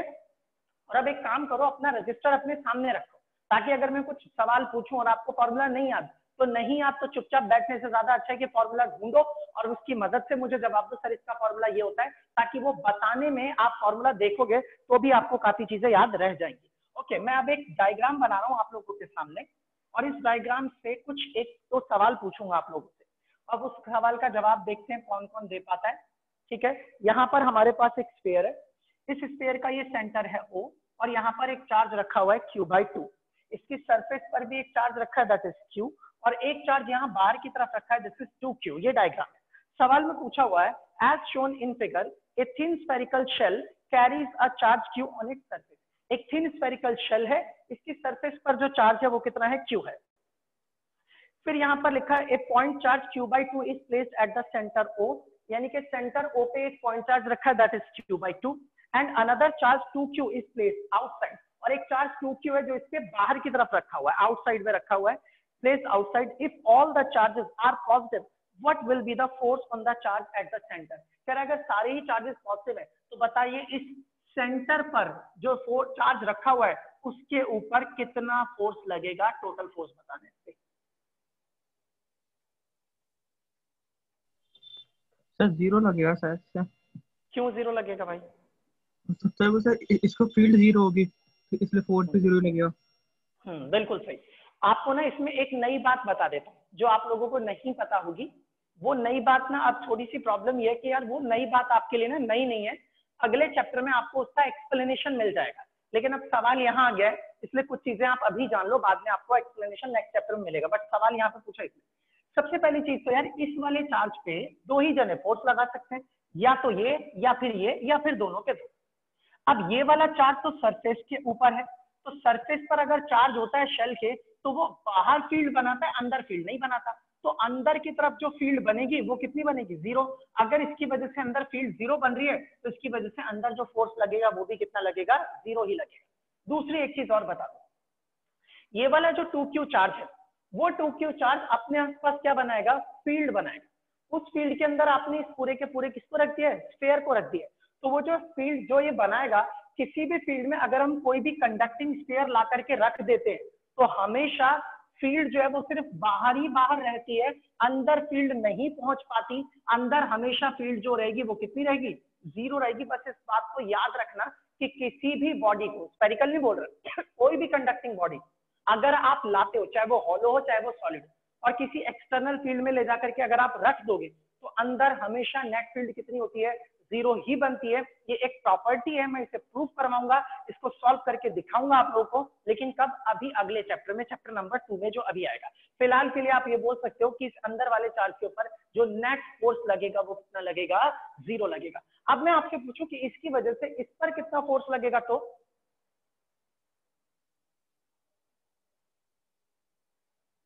इसकी वजह से इस पे कितना फोर्स लगेगा, 0 लगेगा भाई। न्यूटन का थर्ड लॉ भी तो कुछ होता है, एक बॉडी ने दूसरे पर जितना फोर्स लगाया दूसरी भी तो पहले पर उतना ही फोर्स लगाएगी। तो इसका मतलब बाहर वाले चार्जेस की वजह से अंदर अगर 0 लगा फोर्स तो अंदर वालों की वजह से भी बाहर कितना फोर्स लगेगा, 0, क्योंकि forces are equal and opposite according to Newton third law of motion. Okay, एक सवाल पूछा हुआ है कि एक कूलम चार्ज से कितनी फील्ड लाइंस निकलेंगी। तो भाई ये तो आपको पता ही है, Q इज इक्वल टू कितना, 1 कूलम। कितनी फील्ड लाइंस निकलेंगी, नंबर ऑफ फील्ड लाइंस को हम लोग क्या बोलते हैं, फ्लक्स। और फ्लक्स का फॉर्मूला क्या है, Q अपॉन में एप्सिलॉन नॉट, Q की वैल्यू 1 है, एप्सिलॉन नॉट 8.85 इंटू 10⁻⁻12। आप इसे सॉल्व कर लोगे, आपको आंसर आपका मिल जाएगा 1.13 इंटू 10⁻11 आएगा इसका आंसर, 1.13 इंटू 10⁻11। मैंने ये सवाल कराया भी है क्लास में आप लोगों को। ओके, एक सवाल है आप लोगों के सामने, एक डायग्राम ड्रॉ कर रहा हूँ और ये सवाल का जवाब बड़ा ही आसान सा है, वैसे आप दे सकते हो, बट देखिए जरा, यहाँ पर हमारे पास एक चार्ज है Q1 और इस जगह पर एक चार्ज दे रखा है Q2। अब यहाँ पर 3 और 3 6, तो इसका मतलब ना यहाँ पर ऐसे दिखा रखा है 1 2 3 4 5 और ये 6, इसी तरीके से 1 2 3 4 5 and this is 6, this is again 1 sorry और क्या दे रखा है, फिर यहाँ पर है 1 2 3 4 5 और ये 6। ये ना इस तरीके से फील्ड लाइंस का हमें डायग्राम दे रखा है इन चार्जेस की वजह से, दोनों चार्जेस की वजह से। और आप लोगों को अब 2 सवालों के जवाब देने हैं। सवाल नंबर 1 Q1 और Q2 का नेचर बताइए, और सवाल नंबर 2 Q1 और Q2 का रेशियो बताइए।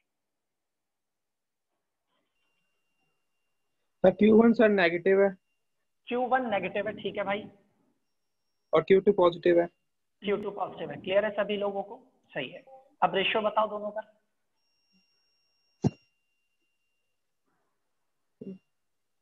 ऐसा 1:2। 1:3। ओके, और कोई आंसर बताएगा? 3:1। 3:5। 1:3। 1:3। ओके ओके ओके, हाँ शायद ये वाला आंसर सही होगा भाई। ठीक है, एक बार देख लो। सबसे पहली जरूरी बात, आप जब भी रेशियो निकालो तो चेक करो भाई पहले Q1 है या पहले Q2 है। यहाँ पहले Q1 है और बाद में Q2 है। अब आप पहले इस पे ध्यान दो, 1 2 3 4 5 6, मतलब आप बोलोगे Q1 रेशियो Q2 निकालना है तो Q1 में से कितनी लाइनें एंटर कर रही हैं? 6। अब 1 2 4 5 6 7 8 9 10 11 12, इससे भी काउंट करना, 13 14 15 16 17 18, मतलब ये हो गया 18। और जब आप इसे सॉल्व करेंगे तो आंसर आएगा 1:3, मतलब ये वाला आंसर सही होगा जी। तो ये सारे आंसर गलत होंगे और इसका फाइनल रिजल्ट आ जाएगा दैट इज 1:3। स्क्रीनशॉट लेना चाहो तो ले लो, वरना ये वीडियो में देख लीजिएगा। ओके, एक और सवाल है, an arbitrary surface encloses a dipole, what is the electric flux through this surface? कह रहा है कोई टेढ़ी मेढ़ी सरफेस है, उसके अंदर एक डाइपोल एनक्लोज करके रखा हुआ है, बताओ उस पूरी की पूरी सरफेस से जो नेट इलेक्ट्रिक फ्लक्स होगा वो कितना होगा? क्वेश्चन ही नहीं सुना। क्वेश्चन ये है कि हमारे पास कोई आर्बिट्रेरी सरफेस है, क्लोज सरफेस, आर्बिट्रेरी मतलब कैसी भी शेप की सरफेस, उसके अंदर हमने एक इलेक्ट्रिक डाइपोल रख दिया है, बताइए उस सरफेस से कितना इलेक्ट्रिक फ्लक्स नेट बाहर निकलेगा? 0। 0 क्यों? तो क्योंकि डाइपोल पे नेट चार्ज 0 होता है।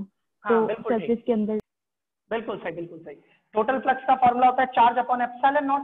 डाइपोल पे 2 चार्ज होते हैं, एक प्लस का और एक माइनस का, और नीचे एप्सिलॉन नॉट, तो 0/ε0 इज इक्वल टू 0। ये सब एक एक नंबर के क्वेश्चन है, सब एग्जाम्स में पूछे हुए। ठीक है जी, एक और सवाल सुनिए ध्यान से। ओके, ये थोड़ा सा बड़ा सवाल लिखा है, सवाल लैंग्वेज में बड़ा लिखा है, जवाब आपको छोटा सा ही देना है। क्या है? The force on an electron capped in an electric field in a particular direction is F। कह रहा है एक इलेक्ट्रॉन पर फोर्स लग रहा है किसी इलेक्ट्रिक फील्ड में किसी एक पर्टिकुलर डायरेक्शन में, या तो इस तरफ या किसी भी एक तरफ, कितना फोर्स लग रहा है? F लग रहा है। F मतलब कैपिटल F फोर्स लग रहा है। कितना फोर्स लग रहा है उसके ऊपर? इलेक्ट्रॉन पर दिस फोर्स इज F। अब what will be the magnitude and direction of the force experienced by a proton at the same point in the field? कह रहा मैं उस इलेक्ट्रॉन को हटा देता हूं, उसकी जगह मैं प्रोटॉन को रख देता हूं। अब उसी प्रोटॉन पर कितना फोर्स लगेगा उसका मैग्नीट्यूड भी बताओ, और किस डायरेक्शन में लगेगा उसकी डायरेक्शन भी बताइए, बताइए जरा। और मास दे रखा है, प्रोटॉन का मास जो है वो इलेक्ट्रॉन के मास से ज्यादा है, ऐसा लिखा हुआ है।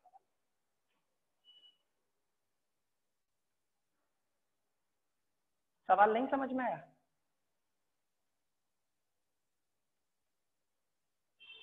सर एक बार क्वेश्चन और रिपीट करोगे? ओके जी, सवाल ये है कि हमारे पास कोई इलेक्ट्रिक फील्ड थी इस तरीके की, और इस इलेक्ट्रिक फील्ड के अंदर हमने किसी जगह पर ना इलेक्ट्रॉन रखा हुआ था। उस इलेक्ट्रॉन पर कितना फोर्स लग रहा था? F लग रहा था किसी एक पर्टिकुलर डायरेक्शन में। मान लो इस तरफ लग रहा था इसके ऊपर फोर्स, कितना F। हमने क्या किया, इस इलेक्ट्रॉन को हटाया और इसकी जगह पर क्या रख दिया, प्रोटॉन। तो कह रहे हैं आप बताओ कि प्रोटॉन पर कितना फोर्स लगेगा और किस डायरेक्शन में लगेगा, और साथ में ये लिखा है कि मास ऑफ प्रोटॉन को ना 1836 टाइम्स मास ऑफ इलेक्ट्रॉन लेकर के चलना है। तो मैग्नीट्यूड सेम होगा, डायरेक्शन अपोजिट होगी। बिल्कुल सही है जी। अब ये देखो, ये चीज ना आपको कंफ्यूज करने के लिए दिया है, ओके, और आंसर बस उसी से पता लग गया। और रीजन क्या दोगे इस चीज का, क्यों सेम लग गया, because both have same charge, क्योंकि दोनों के पास चार्ज कैसा बिल्कुल सेम है जी। ठीक है, एक डायग्राम बना रहा हूं और इस डायग्राम में आप सवाल का जवाब दीजिएगा। एक छोटा सा क्वेश्चन पूछूंगा आप लोगों से, क्या है ये सवाल, मैं पहले डायग्राम बना देता हूँ, उसके बाद आप क्वेश्चन में पढ़ूंगा, आप उसका जवाब दे दीजिएगा। इस क्वेश्चन में यहाँ पर एक चार्ज रखा हुआ है दैट इज +2q, और एक चार्ज यहाँ पर रखा है दैट इज -q, और एक चार्ज यहाँ पर रखा हुआ है this is +3q, sorry this is capital Q। सवाल पढ़ रहा हूँ अब। Figure shows 3 charges +2q, -q and +3q. 2 charges +2q and -q are enclosed within the surface S. What is the electric flux due to this figure? कह रहे हैं surface S है, कह रहे हैं ये 2 चार्जेस अंदर की तरफ है, आपको ये बताना है कि इस सरफेस से टोटल इलेक्ट्रिक फ्लक्स जो निकलेगा वो कितना निकलेगा।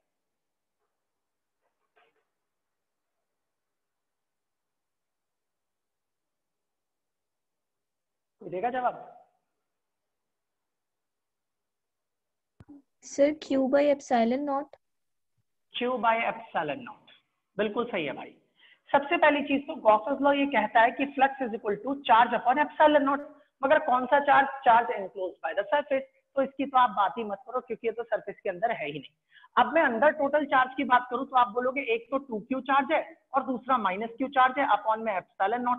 2q -q करेंगे तो Q/ε0, इसका मतलब जो टोटल फ्लक्स आ गया वो कितना आएगा, Q अपॉन में एप्सिलॉन नॉट ही रहेगा। ये बिल्कुल सही जवाब है। अब मैं आप लोगों के सामने ना एक सवाल पढ़ रहा हूँ, ठीक है, ये सवाल बेटर है, ओके, मैं इसको खुद ही करा दूंगा।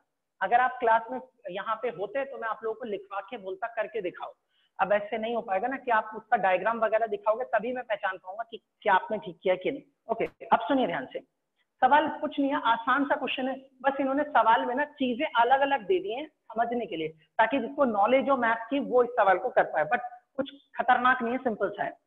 लिखा 2 charges of magnitude -2q and +2q। कह रहे हमारे पास 2 चार्जेस हैं, एक का मैग्नीट्यूड है -2q, मैं यहाँ लिख देता हूँ -2q, और एक का मैग्नीट्यूड है q, ठीक है। फिर लिखा है are located at point A0 और 4A0, यहाँ ये रखा हुआ है एक पॉइंट पे A,0 और ये रखा है एक पॉइंट पे दैट इज 4A,0। यहाँ पर अभी समझाता हूँ ये क्या है respectively. What is the electric flux due to these charges through a sphere of radius 3a। कह रहे बताइए एक स्फीयर है जिसका रेडियस कितना दे रखा है, 3a दे रखा है, इस स्फीयर से कितना इलेक्ट्रिक फ्लक्स बाहर निकलेगा with its centre at the origin, और इस स्फीयर का जो सेंटर है वो कहाँ पर है, ओरिजिन पर। अब सुनो ध्यान से देखना, बड़ा ही बेसिक सा सवाल है, बहुत सिंपल सा सवाल है, बस ये आपको ना घुमाने फिराने की कोशिश कीजिए, मगर आप इसको करोगे तो बड़े ही आराम से सॉल्व कर लोगे। ये आपका ओरिजिन है, ठीक है। अच्छा इन्होंने लिखा है A,0, भाई A x का कोऑर्डिनेट और y कोऑर्डिनेट 0 है, तो पक्की ये चीजें, ये पॉइंट किस पर आने वाले, x कोऑर्डिनेट के ऊपर। यहाँ A लिखा है, यहाँ 4a लिखा है, रेडियस है 3a, तो चलो हम एक काम करते हैं, ये वाला पॉइंट A मान लेते हैं, ये वाला पॉइंट हो जाएगा 2a, ये वाला पॉइंट हो जाएगा 3a, ये वाला पॉइंट हो जाएगा 4a, और इसके आगे लेंगे तो ये हो गया 5a, और ऐसे ही पीछे की तरफ लेंगे तो -a, -2a and so on, इस तरह से। इनका कहना है कि माइनस का 2q चार्ज जो है वो A,0 पे रखा है, इसका मतलब यही तो पॉइंट है A,0, तो कह रहे यहाँ पर एक चार्ज रखा है दैट इज -2q, एक चार्ज +q रखा है वो रखा है 4A0 पर, तो इसका मतलब 4A0 ये रहा, यहाँ पर एक चार्ज रखा है दैट इज +q। यही सवाल में जो लिखा था वो कर दिया। कह रहे एक स्फीयर है जिसका सेंटर कितना है 0 0, ये इसका सेंटर है, रेडियस है 3a। अच्छा इसका मतलब ये वाला पॉइंट हो गया -3a, दिस इज -4a। अगर इसे सेंटर मानो तो ये 3a यहाँ से लेके यहाँ तक ये जो डिस्टेंस है यही तो इसका रेडियस है, और अगर इसका रेडियस ये है तो अगर मैं इसका स्फीयर ड्रॉ करूं तो मुझे इस तरीके से इसका स्फीयर ड्रॉ करना पड़ेगा। ये स्फीयर ड्रॉ कर दिया, यहाँ पर +3a और यहाँ पर -3a। अब कह रहे हैं कि ये जो स्फीयर है इससे बताओ फ्लक्स कितना होगा, तो आपको अगर फ्लक्स निकालना है तो फ्लक्स के लिए वो चार्ज लोगे जो इस स्फीयर के अंदर आता है, स्फीयर के अंदर सिर्फ कौन सा है, माइनस का 2q, तो आप इसको लिख सकते हैं माइनस का 2q अपॉन में एप्सिलॉन नॉट। तो आप बोलेंगे जी इसका जो फ्लक्स आएगा वो इतना निकल करके आएगा, और यहाँ नेगेटिव साइन ये शो कर रहा है कि चार्ज नेगेटिव है, मतलब फ्लक्स बाहर नहीं निकलेगा, फ्लक्स कहाँ पर जाएगा, अंदर की तरफ आएगा। तो याद रखिएगा, आपको सवाल को समझना है। जो बच्चा सिर्फ ऐसे ही पढ़ेगा कर देगा तो उसे लगेगा दोनों चार्जेस जोड़ दें, जबकि प्लस का क्यू स्फीयर से कहाँ चला गया, बाहर की तरफ। समझ में आ रही है बात आप लोगों को? इसका स्क्रीनशॉट लेना चाहे तो ले लीजिए।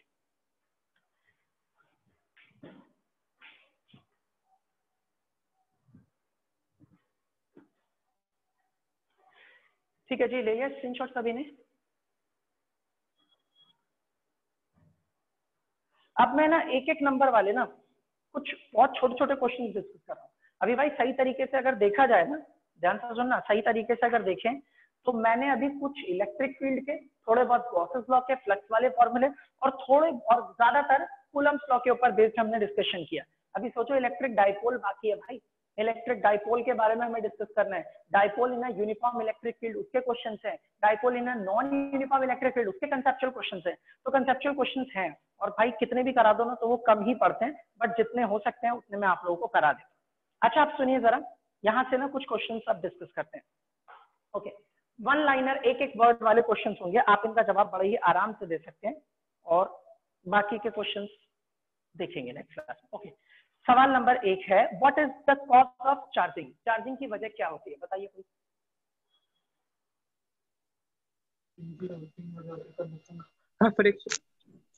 Transfer of electrons. हाँ बिल्कुल सही भाई। अभी एक बच्चे ने फ्रिक्शन बोला, नहीं, गलत जवाब। मेरी बात सुनिए ध्यान से।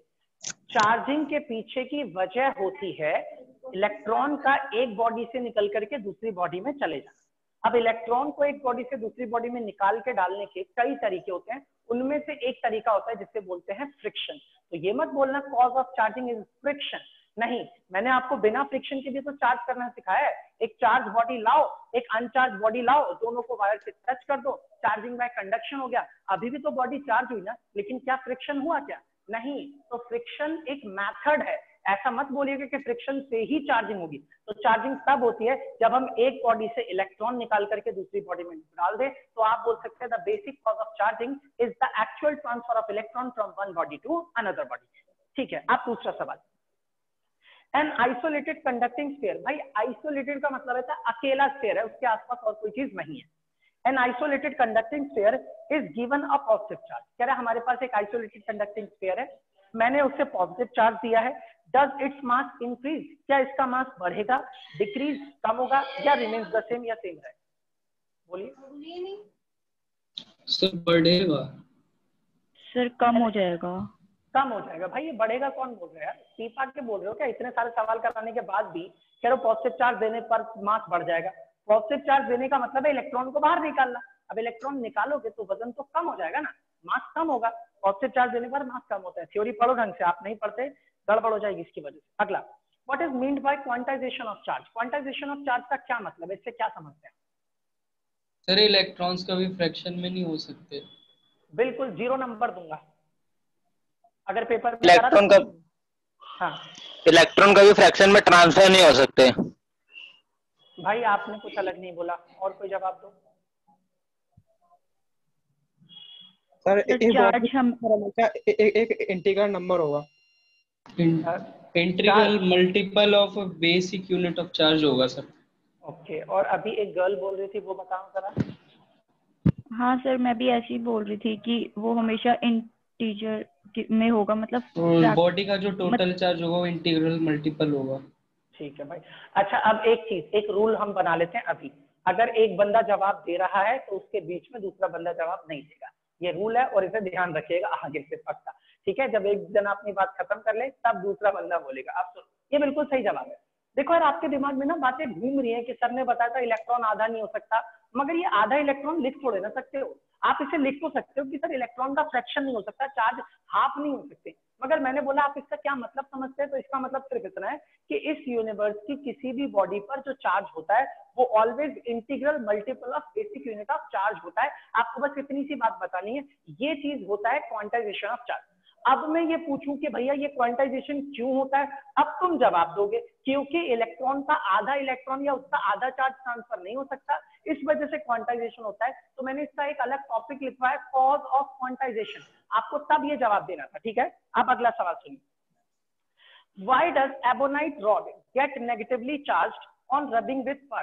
कह रहा है एक एबोनाइट रॉड को, मैं नहीं जानता भैया एबोनाइट क्या होता है, मैं नहीं जानता का मतलब तुम भी नहीं जानते एबोनाइट क्या होता है, और तुम्हें इसकी जरूरत भी नहीं है, क्योंकि ये एबोनाइट के अलावा ये कोई सा भी मटेरियल लाके बोल देंगे आप लोगों को, तो आपको मटेरियल से कोई लेना देना नहीं है। ये कह रहे हैं हमने एबोनाइट रॉड को फर के साथ रब किया, ये मान लो एबोनाइट रॉड है, इसको मैंने फर के साथ रब किया तो इससे नेगेटिव चार्ज आ गया। पूछ रहे क्यों आ गया इससे नेगेटिव चार्ज, बताइए। सर क्योंकि इलेक्ट्रॉन्स आ गए ना इस पे फर से। सर बिल्कुल, हाँ। और एक जना और बोल रहा सर वो फर के जो नेगेटिव चार्ज होगा वो लेस टाइटली पैक्ड होगा, तो इसलिए वो ट्रांसफर हो जाता है। हाँ, उसमें नेगेटिव चार्ज नहीं, उसमें आप इलेक्ट्रॉन बोलोगे, ये बिल्कुल सही है। आपने कहा कि एबोनाइट रॉड को हमने फर के साथ रब किया, रब करने पर एबोनाइट रॉड पर नेगेटिव चार्ज आ गया, इसका मतलब साफ साफ है इसके पास इलेक्ट्रॉन आ गए। इट मींस कि इलेक्ट्रॉन हमारे फर से निकले और एबोनाइट रॉड में चले गए। ये हमें इस बात की तरफ इशारा करता है कि एबोनाइट रॉड के अंदर जो है इलेक्ट्रॉन जो है वो टाइटली बाउंडेड है और फर के अंदर इलेक्ट्रॉन आर लूजली बाउंडेड। भाई जब आप बात कर लेते हो तो उसके बाद माइक ऑफ कर दिया करो, आवाजें आती हैं आप लोगों के आसपास की, ठीक है। थोड़ा अकेला बैठा, गाना कौन गा रहा है भाई, चलो सुनो ध्यान से। अगली चीज, नेक्स्ट क्वेश्चन है, एक और सवाल। ए ग्लास रॉड रब with silk acquire a charge of plus 1.6 into 10⁻⁻18 coulomb minus of 12 coulomb. ये कह रहे हैं हमारे पास ना, कह रहे हैं कि एक ग्लास रॉड रब with silk acquire a positive charge of this much coulomb 1.6 into 10⁻⁻12 coulomb. What is the charge on the silk? तो प्लस 1.6 into 10⁻⁻12 प्लस का, सॉरी माइनस का, माइनस का, ठीक है। एक पे अगर पॉजिटिव आया तो दूसरे पे उतना ही नेगेटिव आएगा, बिल्कुल सही है जवाब। Okay, name any 3 basic properties of electric charge. 3 basic properties के नाम बताइए इलेक्ट्रिक चार्जेस की।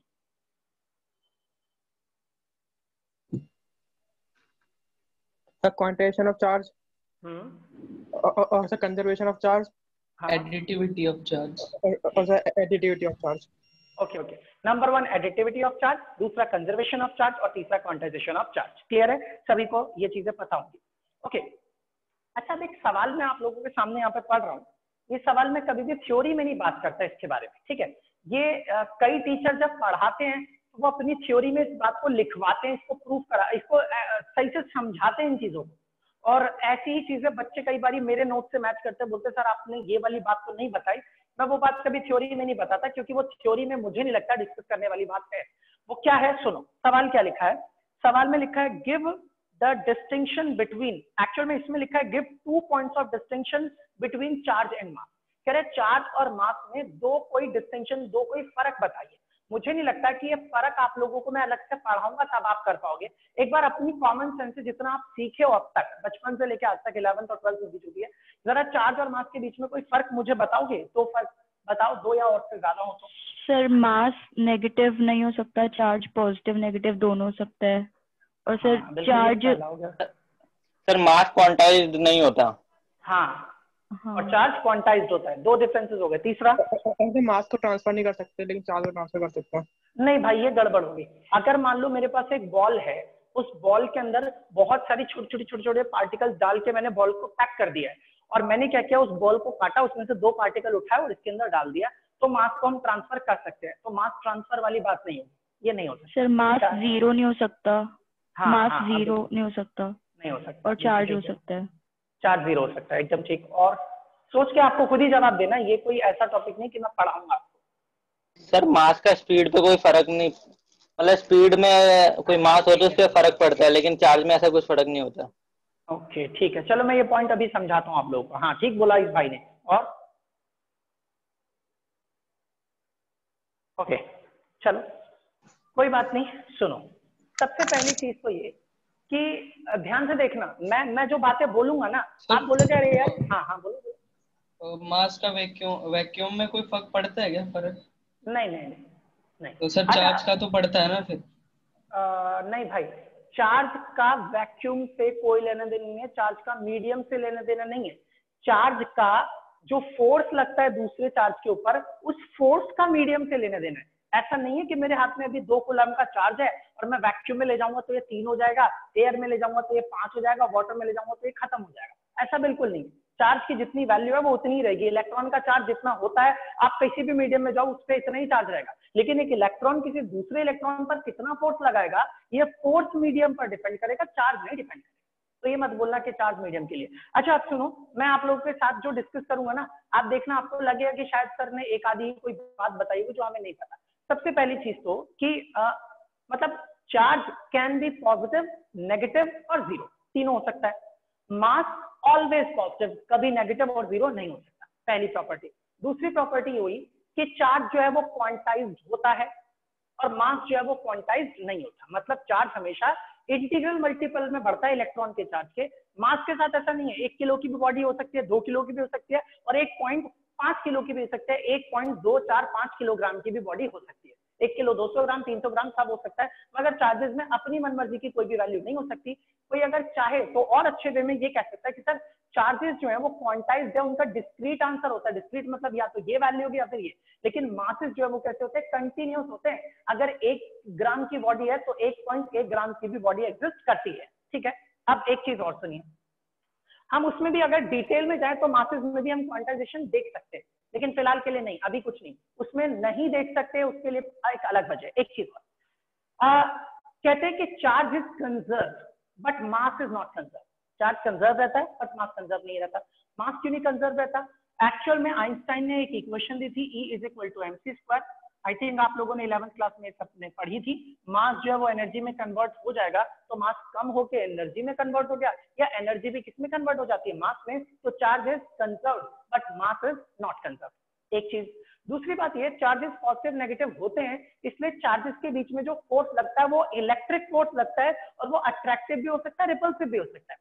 मगर मासेस में तो भैया सिर्फ मास पॉजिटिव ही है और उनके बीच में जो फोर्स लगता है वो इलेक्ट्रिक नहीं लगता। वो कौन सा लगता है? वो लगता है ग्रेविटेशनल। और ग्रेविटेशनल फोर्स हमेशा ही कैसा होता है? अट्रैक्टिव होता है। एक डिफरेंस ये पता लग गया कि gravitational force is always attractive and electrostatic force can be attractive और रिपल्सिव।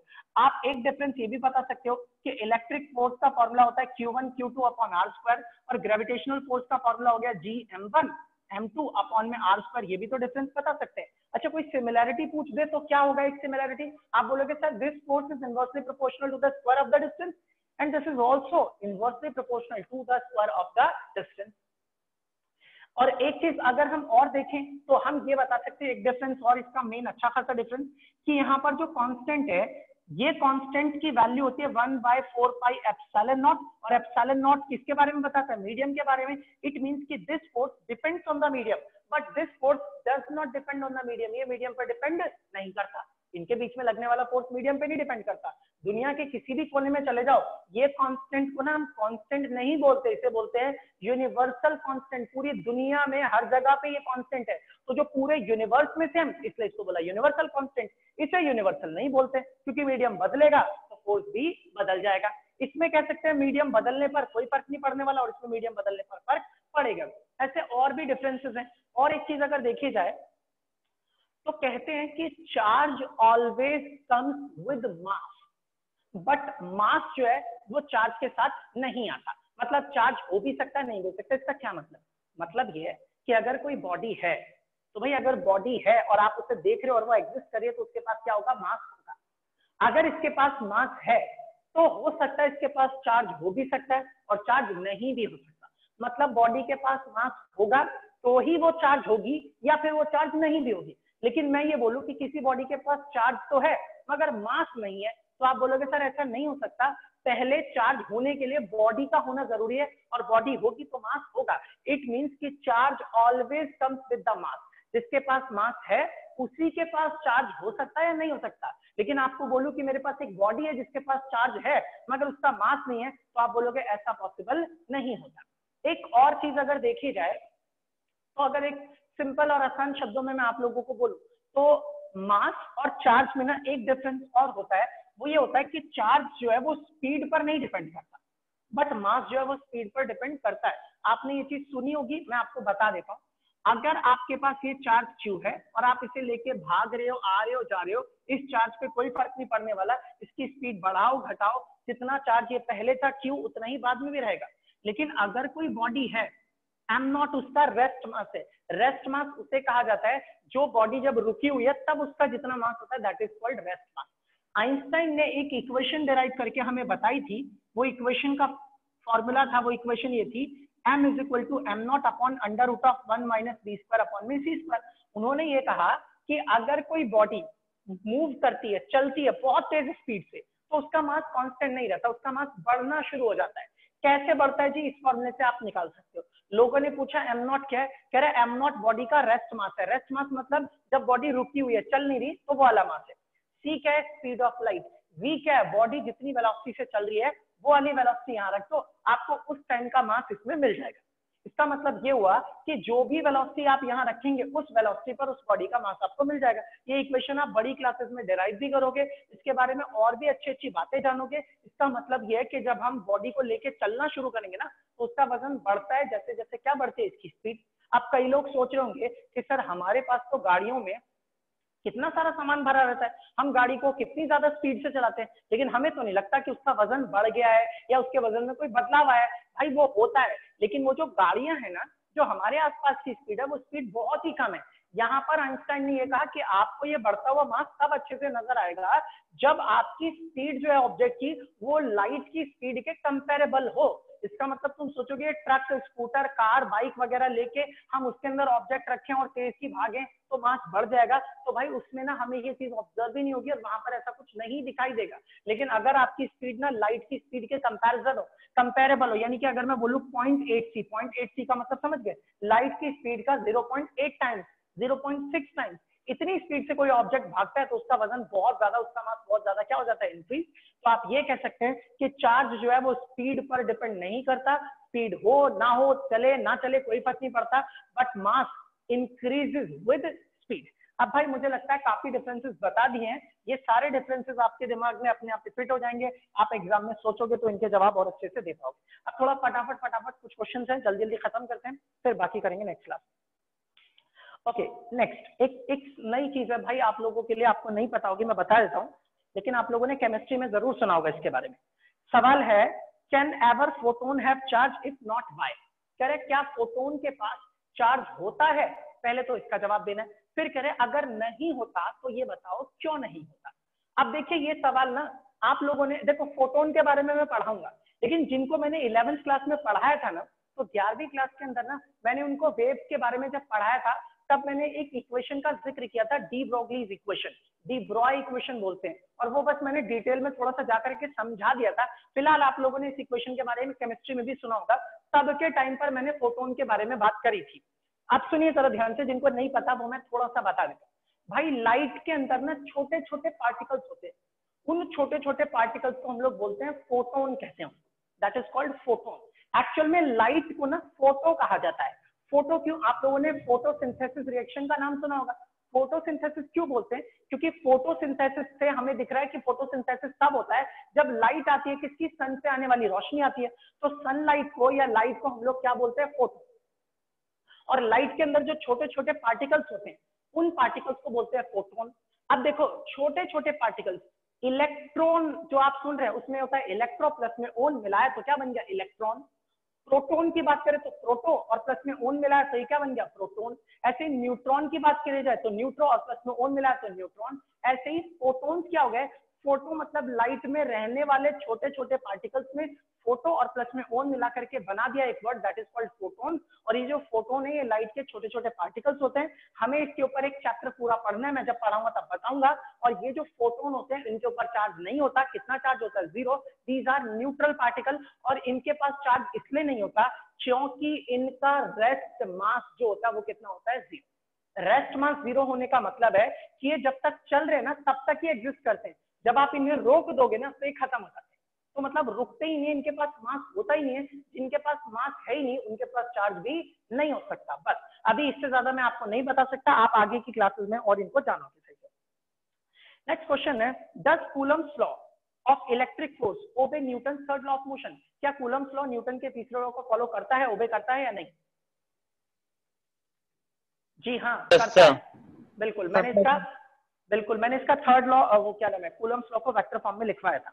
नेक्स्ट एक क्वेश्चन है, ओके ये वाला क्वेश्चन आपको मैंने कल करा दिया था, फिर से रिपीट कर रहा हूँ। Is the electric force between two electron greater than the gravitational force between them. कह रहे कि दो इलेक्ट्रॉन के बीच में क्या इलेक्ट्रिक फोर्स उनके बीच में लगने वाले ग्रेविटेशनल फोर्स से ज्यादा होता है या कम होता है या बराबर होता है? ज्यादा होता है, ज्यादा होता है। और मैंने कल ही बताया था कि इलेक्ट्रिक फोर्स हमेशा ग्रेविटेशनल फोर्स से काफी ज्यादा मजबूत होता है। और इसका एक एग्जांपल भी दिया था कि एक स्केल फटे हुए कागज के टुकड़ों को अपनी तरफ अट्रैक्ट कर लेता है, जबकि उन कागज को जमीन अपनी तरफ अट्रैक्ट कर रही होती है फिर भी। नेक्स्ट एक क्वेश्चन है, ओके फिर से वही सवाल आ गया कि इलेक्ट्रिक फोर्स ज्यादा स्ट्रॉन्गर होते हैं। अच्छा एक सवाल है कि क्या मतलब होता है कि वाटर का डाइलेक्ट्रिक कांस्टेंट 81 है, इसका क्या मतलब है? ये लिखा है सवाल में कि dielectric constant of water is 81, इसका क्या मीनिंग निकलता है? आप जरा याद करो, मैंने आपको पढ़ाया था K इज इक्वल टू क्या था, F0 अपॉन में Fm, यही पढ़ाया था। अगर मैं Fm निकालूंगा तो वो क्या हो जाएगा, F0 अपॉन में K।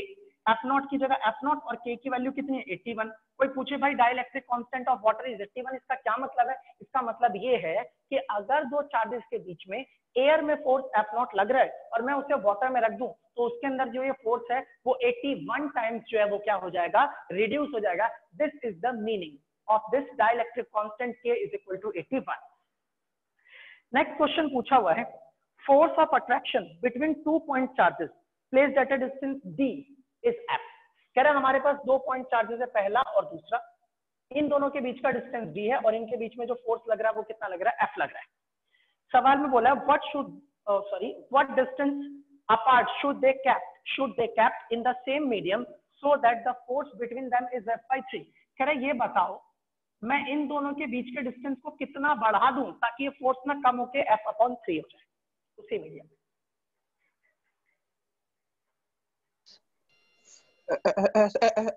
√3 टाइम्स। हाँ √3 टाइम्स, बिल्कुल ठीक बोला इस भाई, √3 टाइम्स। भाई जाहिर सी बात है, आप अगर जितना डिस्टेंस बढ़ाओगे फोर्स उस हिसाब से कम होगा। Force is inversely proportional to the square of the distance. अब अगर किसी बच्चे ने इस d स्क्वायर की जगह इसे √3d स्क्वायर लिख दिया तो √3d स्क्वायर करने पर ये क्या हो जाएगा, 1/3d स्क्वायर। तो आप देख सकते हैं नीचे कितना आ जाएगा 3। तो इसका मतलब ये हुआ कि आपको डिस्टेंस √3 टाइम्स बढ़ा देना चाहिए तो फोर्स अपने आप ही 3 टाइम्स क्या हो जाएगा, कम हो जाएगा। नेक्स्ट ओके, अब एक सवाल पूछा हुआ है कि in Coulomb's law on what factor does the value of electrostatic force constant depends. कह रहे हैं जो हमारे पास कूलम्स लॉ होता है उस कूलम्स लॉ में हम लिखते हैं ना कि Q1 इंटू में Q2 अपॉन में R स्क्वायर। कह रहे ये जो K है ना इसकी वैल्यू किन किन बातों पर डिपेंड करती है? अच्छा मीडियम के और नेचर ऑफ द मीडियम और सर डाइलेक्ट्रिक कांस्टेंट तो खुद ही है, ये अलग है भाई। ना ना ना ये वो है भाई 1/4πε। This is not the dielectric constant. आप लोगों ने नोट्स ढंग से नहीं पढ़े, आपको उतना ही याद है सिस्टम ऑफ यूनिट्स। हाँ बेटा सिस्टम ऑफ यूनिट्स चूजिंग। हाँ ठीक है, कोई बात नहीं, कोई बात नो सर। अच्छा तो इतनी देर से क्यों नहीं बोला फिर? चलो सुनो मैं बताता हूँ, याद नहीं आ रहा था सर। K की वैल्यू होती है 1/4πε। तो आप बोलोगे सर K की वैल्यू जो है वो डिपेंड करते हैं मीडियम के ऊपर, पहला पॉइंट। दूसरा पॉइंट भाई K की वैल्यू कितनी है, 9 × 10⁻⁹ यही है। आप इसको अगर लिखेंगे तो इसकी यूनिट क्या होती है, न्यूटन मीटर स्क्वायर पर coulomb square. This is the SI unit of this K की वैल्यू और इसकी यूनिट हो गई। लेकिन एक बात बताओ, अगर मैं इस फोर्स को न्यूटन में ना लेने के बजाय डाइन में लेना शुरू करूँ तो, अगर मैं इस डिस्टेंस को सेंटीमीटर में लेना शुरू करूँ तो, ये चार्जेस की यूनिट जो है वो कूलम है। कूलम के अलावा इसकी CGS यूनिट भी होती है, सबने पढ़ी होगी, MKS unit, CGS unit, FPS unit. तो चार्ज की एक और यूनिट होती है CGS unit, that is called state coulomb. This is called state coulomb. आपको वैसे याद रखने की जरूरत नहीं है, इतना खास नहीं है कुछ भी।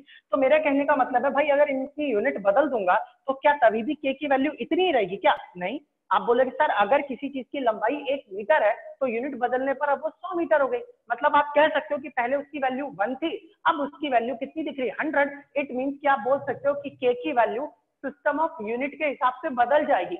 ये जो के की वैल्यू मैंने दी है ये एसआई यूनिट के हिसाब से है, अगर यूनिट एसआई नहीं होती तो इस के की वैल्यू कुछ और होगी। और आप घबराइएगा मत, हमारी एनसीईआरटी के अंदर सारी यूनिट एसआई दे रखी हैं, इसलिए हमने एसआई में ही याद रखना है इसको, वरना अगर यूनिट्स की बात करोगे ना तो भाई बहुत सारी यूनिट्स होती है, कितनी यूनिट्स के लिए इसको याद रखोगे। तो बस इतना ध्यान रखना, के की वैल्यू डिपेंड करती है मीडियम के ऊपर, और number 2 it depends on the system of unit chosen. एक बार नोट खोलना और वहां देखना, मैंने ये बात वहां पर लिखी हुई है। अगला एक अच्छा, अब एक छोटा सा सवाल है, इसका जवाब आप अपने आप देना। सवाल मैं आप लोगों के सामने यहाँ पर पढ़ रहा हूँ, और ना भाई क्वेश्चन सुनना ध्यान से, जवाब उसका देना पड़ेगा आपको। Consider 3 charge bodies P, Q and R। कह रहे 3 बॉडीज है, उन्हें कंसीडर करो, P, Q और एक कौन सी दे रखी है बॉडी, R दे रखी है, ठीक है। If P and Q repel each other, कह रहे P और Q जो है वो क्या कर रहे हैं, वो रिपेल कर रहे हैं एक दूसरे को, मैंने यहाँ लिख दिया repel each other, and P and R attract each other, okay, P and PQ R and P and R attract each other, और ये एक दूसरे को क्या कर रहे हैं, they are attracting each other, ये एक दूसरे को क्या कर रहे हैं, अट्रैक्ट कर रहे हैं। अब यहाँ पर बोला हुआ है what is the nature of force between Q and R, तो बताइए Q और R एक दूसरे को अट्रैक्ट करेंगे, रिपेल करेंगे, क्या करेंगे? रिपेल सर अट्रैक्ट करेंगे। करेंगे। ओके, तो ज्यादातर लोगों का आंसर अट्रैक्ट है। कोई है रिपेल करने वाला जो बोले? इज देयर एनी माइकल जो कह रहे थे रिपेल? रिपेल क्यों करेंगे भाई, बताओ जरा कैसे करेंगे रिपेल? सर अगर हम P और चार्ज अट्रैक्ट कर रहे हैं, हाँ, P और R उनको सर एक पे पॉजिटिव तो एक पे नेगेटिव होगा, हाँ, और P और Q रिपेल करते तो उनमें सेम चार्ज होगा। अच्छा, सर अट्रैक्ट करेगा। ओके, चलो ठीक है। अब इसके लिए ना आप बिल्कुल बड़े ही आराम से जवाब देना, किसी को समझाना हो या आपको खुद समझना। मैंने कहा कि P और Q रिपेल कर रहे हैं, मतलब दोनों का साइन कैसा है, सेम। अब कैसा साइन हो सकता है कि कुछ भी हो सकता है, आपकी मर्जी है, आप इसे भी पॉजिटिव मान लो और इसे भी पॉजिटिव मान लो, या फिर आप इसे भी नेगेटिव लोगे तो इसे भी नेगेटिव, क्योंकि ये दोनों ही रिपेल कर रहे हैं एक दूसरे को। अब ये P वाला जो है वो R को क्या कर रहा है, अट्रैक्ट। अब अगर ये पॉजिटिव है और इसको अट्रैक्ट कर रहा है तो पक्का इस पे कैसा चार्ज होगा, नेगेटिव रहा होगा। अब इस पे नेगेटिव है और इस पे तो पॉजिटिव है, तो पॉजिटिव नेगेटिव क्या करेंगे, अट्रैक्ट। तो आप जवाब दोगे कि ये दोनों एक दूसरे को क्या करेंगे, अट्रैक्ट। अब ये आपके ऊपर है, मान लो मैंने बोला नहीं इस पे भी नेगेटिव है और इस पे भी नेगेटिव है, क्योंकि ये दोनों रिपेल कर रहे थे। तो अगर ये रिपेल कर रहे हैं तो ये नेगेटिव है तो ये भी नेगेटिव, अगर ये दोनों अट्रैक्ट कर रहे हैं तो ये नेगेटिव है तो ये क्या होगा, पॉजिटिव। अगर ये पॉजिटिव है ये नेगेटिव है तो ये फिर से क्या करेंगे, अट्रैक्ट करेंगे। आप आराम से बता सकते हैं कि ये दोनों के दोनों एक दूसरे को अट्रैक्ट करेंगे या फिर रिपेल करेंगे। सवाल में पूछा हुआ है, ओके ये सवाल हम कर चुके हैं। अच्छा एक सवाल सुनना भाई, ये पेपर का ही क्वेश्चन था एग्जाम का, आई थिंक प्री बोर्ड में पूछा हुआ सवाल था, और फिर बस आज की क्लास यहीं पे फिनिश करेंगे। सुनिए ध्यान से, क्या क्वेश्चन था। सवाल में लिखा था कि एक बच्चे के पास ना 2 लार्ज बड़े बड़े charges, there are 2 large bodies, 2 बड़ी बड़ी बॉडीज हैं और दोनों के ऊपर चार्ज है। 2 बड़ी बड़ी बॉडीज हैं और दोनों के ऊपर क्या है, charge, and they are separated through a very small distance. Suppose कर लीजिए एक बड़ी बॉडी ये रही और एक बड़ी सी बॉडी ये रही, इसके ऊपर चार्ज है Q1, इसके ऊपर चार्ज है Q2, और इन दोनों के बीच का जो डिस्टेंस है वो R है, and this distance is small, very small distance है। और उस बच्चे से बोला गया कि इन दोनों के बीच में फोर्स कैलकुलेट करो, तो उस बच्चे ने फोर्स का फॉर्मूला लिखा 1/4πε0 Q1 अपॉन में Q2 upon R, sorry Q1 Q2 upon R², और उसने इन दोनों के बीच का फॉर्मूला ये लिखा है फोर्स का। पूरी यही लैंग्वेज थी। सवाल में लिखा था 2 लार्ज बॉडीज हैं और दोनों के दोनों चार्ज है, एक पे चार्ज Q1 है एक पे चार्ज Q2 है, and they are separated through a very small distance which is R, और उस स्टूडेंट ने इनके बीच में इतना फोर्स कैलकुलेट किया है, ये वाला फोर्स। बताइए क्या वो स्टूडेंट सही है? अगर सही है तो ठीक है, नहीं है तो गलती बताओ कहाँ है। तो स्टूडेंट गलत। हाँ स्टूडेंट, ये फोर्स जो निकाला वो गलत निकाला है, सही निकाला है? सर गलत। ओके, और कोई बताएगा गलत या सही? सर एक बार क्वेश्चन रिपीट कर दीजिए। क्वेश्चन ये है कि हमारे पास 2 बड़ी बड़ी बॉडीज हैं, दोनों पे चार्ज है, एक पे Q1 और एक पर Q2, दोनों को हमने बहुत स्मॉल डिस्टेंस से सेपरेट किया। भाई माइक बंद रख कर लिया करो, जब आप बात कर लेते हो ना फिर ऑफ करते करो। दोनों के बीच में स्मॉल डिस्टेंस है कितना, R। उस स्टूडेंट ने इन दोनों के बीच में इतना फोर्स कैलकुलेट किया है। आपको ये बताना है क्या उसने ये फोर्स का फॉर्मूला जो लगाया बिल्कुल सही है? अगर सही है तो ठीक है, और अगर गलत लगता है तो रीजन दो कि क्यों गलत है। सर ये गलत है, फोर्स गलत है सर। पे एप्लीकेबल होता है। सर गलत है। गलत है। ओके, अब एक जना कोई रीजन दो कि सर गलत ये क्यों है। सर ये फॉर्मूला पॉइंट चार्जेस के लिए सर एप्लीकेबल है। हाँ सर हाँ, बड़े उसके लिए गॉसेस लॉ। ठीक है ठीक है ठीक है, ओके ओके। अच्छा वैसे मैं एक बात बता दूं, हम गॉसेस लॉ से सिर्फ फ्लक्स निकालते हैं और फ्लक्स की मदद से फील्ड निकालते हैं, फील्ड की मदद से फोर्स निकालते हैं। आप ऐसे बोल सकते हो कि हम गॉसेस लॉ से फोर्स कैलकुलेट कर सकते हैं, लेकिन ना बेटर रहेगा आप एग्जाम में ये मत लिखना कि हम इसके लिए गॉसेस लॉ यूज करेंगे। आप ये लिख सकते हो गॉसेस लॉ से फोर्स निकाल सकते हैं, आप ये लिख सकते हो with the help of Gauss's law we can calculate the force, हम फोर्स निकाल पाएंगे, गॉसेस लॉ की मदद से निकाल पाएंगे। और वो भी कैसे कि इस एक चार्ज के आसपास अपनी गॉसियन सरफेस बनाएंगे, इसकी वजह से यहाँ पर फील्ड पता करेंगे कितनी है, और उस फील्ड में ये वाला चार्ज रखा है तो वो वाली फील्ड इसके ऊपर कितना फोर्स लगाएगी वो पता कर लेंगे। फिलहाल इसका जवाब यही है कि कूलम्स लॉ जो है वो पॉइंट चार्जेस के लिए एप्लीकेबल है। ये दोनों के दोनों चार्जेस बहुत ज्यादा बड़े हैं, लार्ज हैं, and they are separated through a very small distance. और मैंने आपसे कहा था कि कोई भी चार्ज अगर उनके सेपरेशन के कंपैरिजन में बहुत छोटे साइज के तो हम उन्हें पॉइंट चार्ज कहते हैं। तो ये दोनों के दोनों चार्जेस जो है वो पॉइंट चार्ज नहीं है। लेकिन अगर मैं बोलूं कि इनके बीच का डिस्टेंस बहुत ही ज्यादा बड़ा कर दी, बहुत ज्यादा बड़ा, तो तब के केस में अब आप बोलोगे सर अब दिस फॉर्मूला इज एप्लीकेबल, क्योंकि ये चार्जेस बड़े हैं तो क्या हुआ, इनके बीच का डिस्टेंस इनसे भी बहुत बड़ा है, तो अब ये दोनों के दोनों पॉइंट चार्ज की तरह ट्रीट करेंगे, और अगर वैसा बिहेव करेंगे पॉइंट चार्ज की तरह तो आप ये वाला फॉर्मूला अप्लाई कर सकते हो। अब भाई ऐसा है ना, क्वेश्चन तो अभी मेरे पास और भी बड़े बड़े एकदम, लेकिन इसकी एक लिमिट होती है, मैं ऐसा नहीं कर सकता ना कि एक ही चैप्टर के 6-7 हजार सवाल करा दूं आप लोगों को। तो अभी के लिए हम इतना रहने देते हैं, बट हाँ मैं ऐसी और क्लासेस लूंगा आप लोगों के साथ। आप थोड़ा अपना रजिस्टर वगैरह पढ़ लीजिए ढंग से, और उसके बाद फिर हम मिलते हैं। मैं न्यूमेरिकल्स भी कराऊंगा, लेकिन नेक्स्ट क्लास से, अगली क्लास से मैं स्टार्ट करूंगा नया chapter, that is chapter number 2।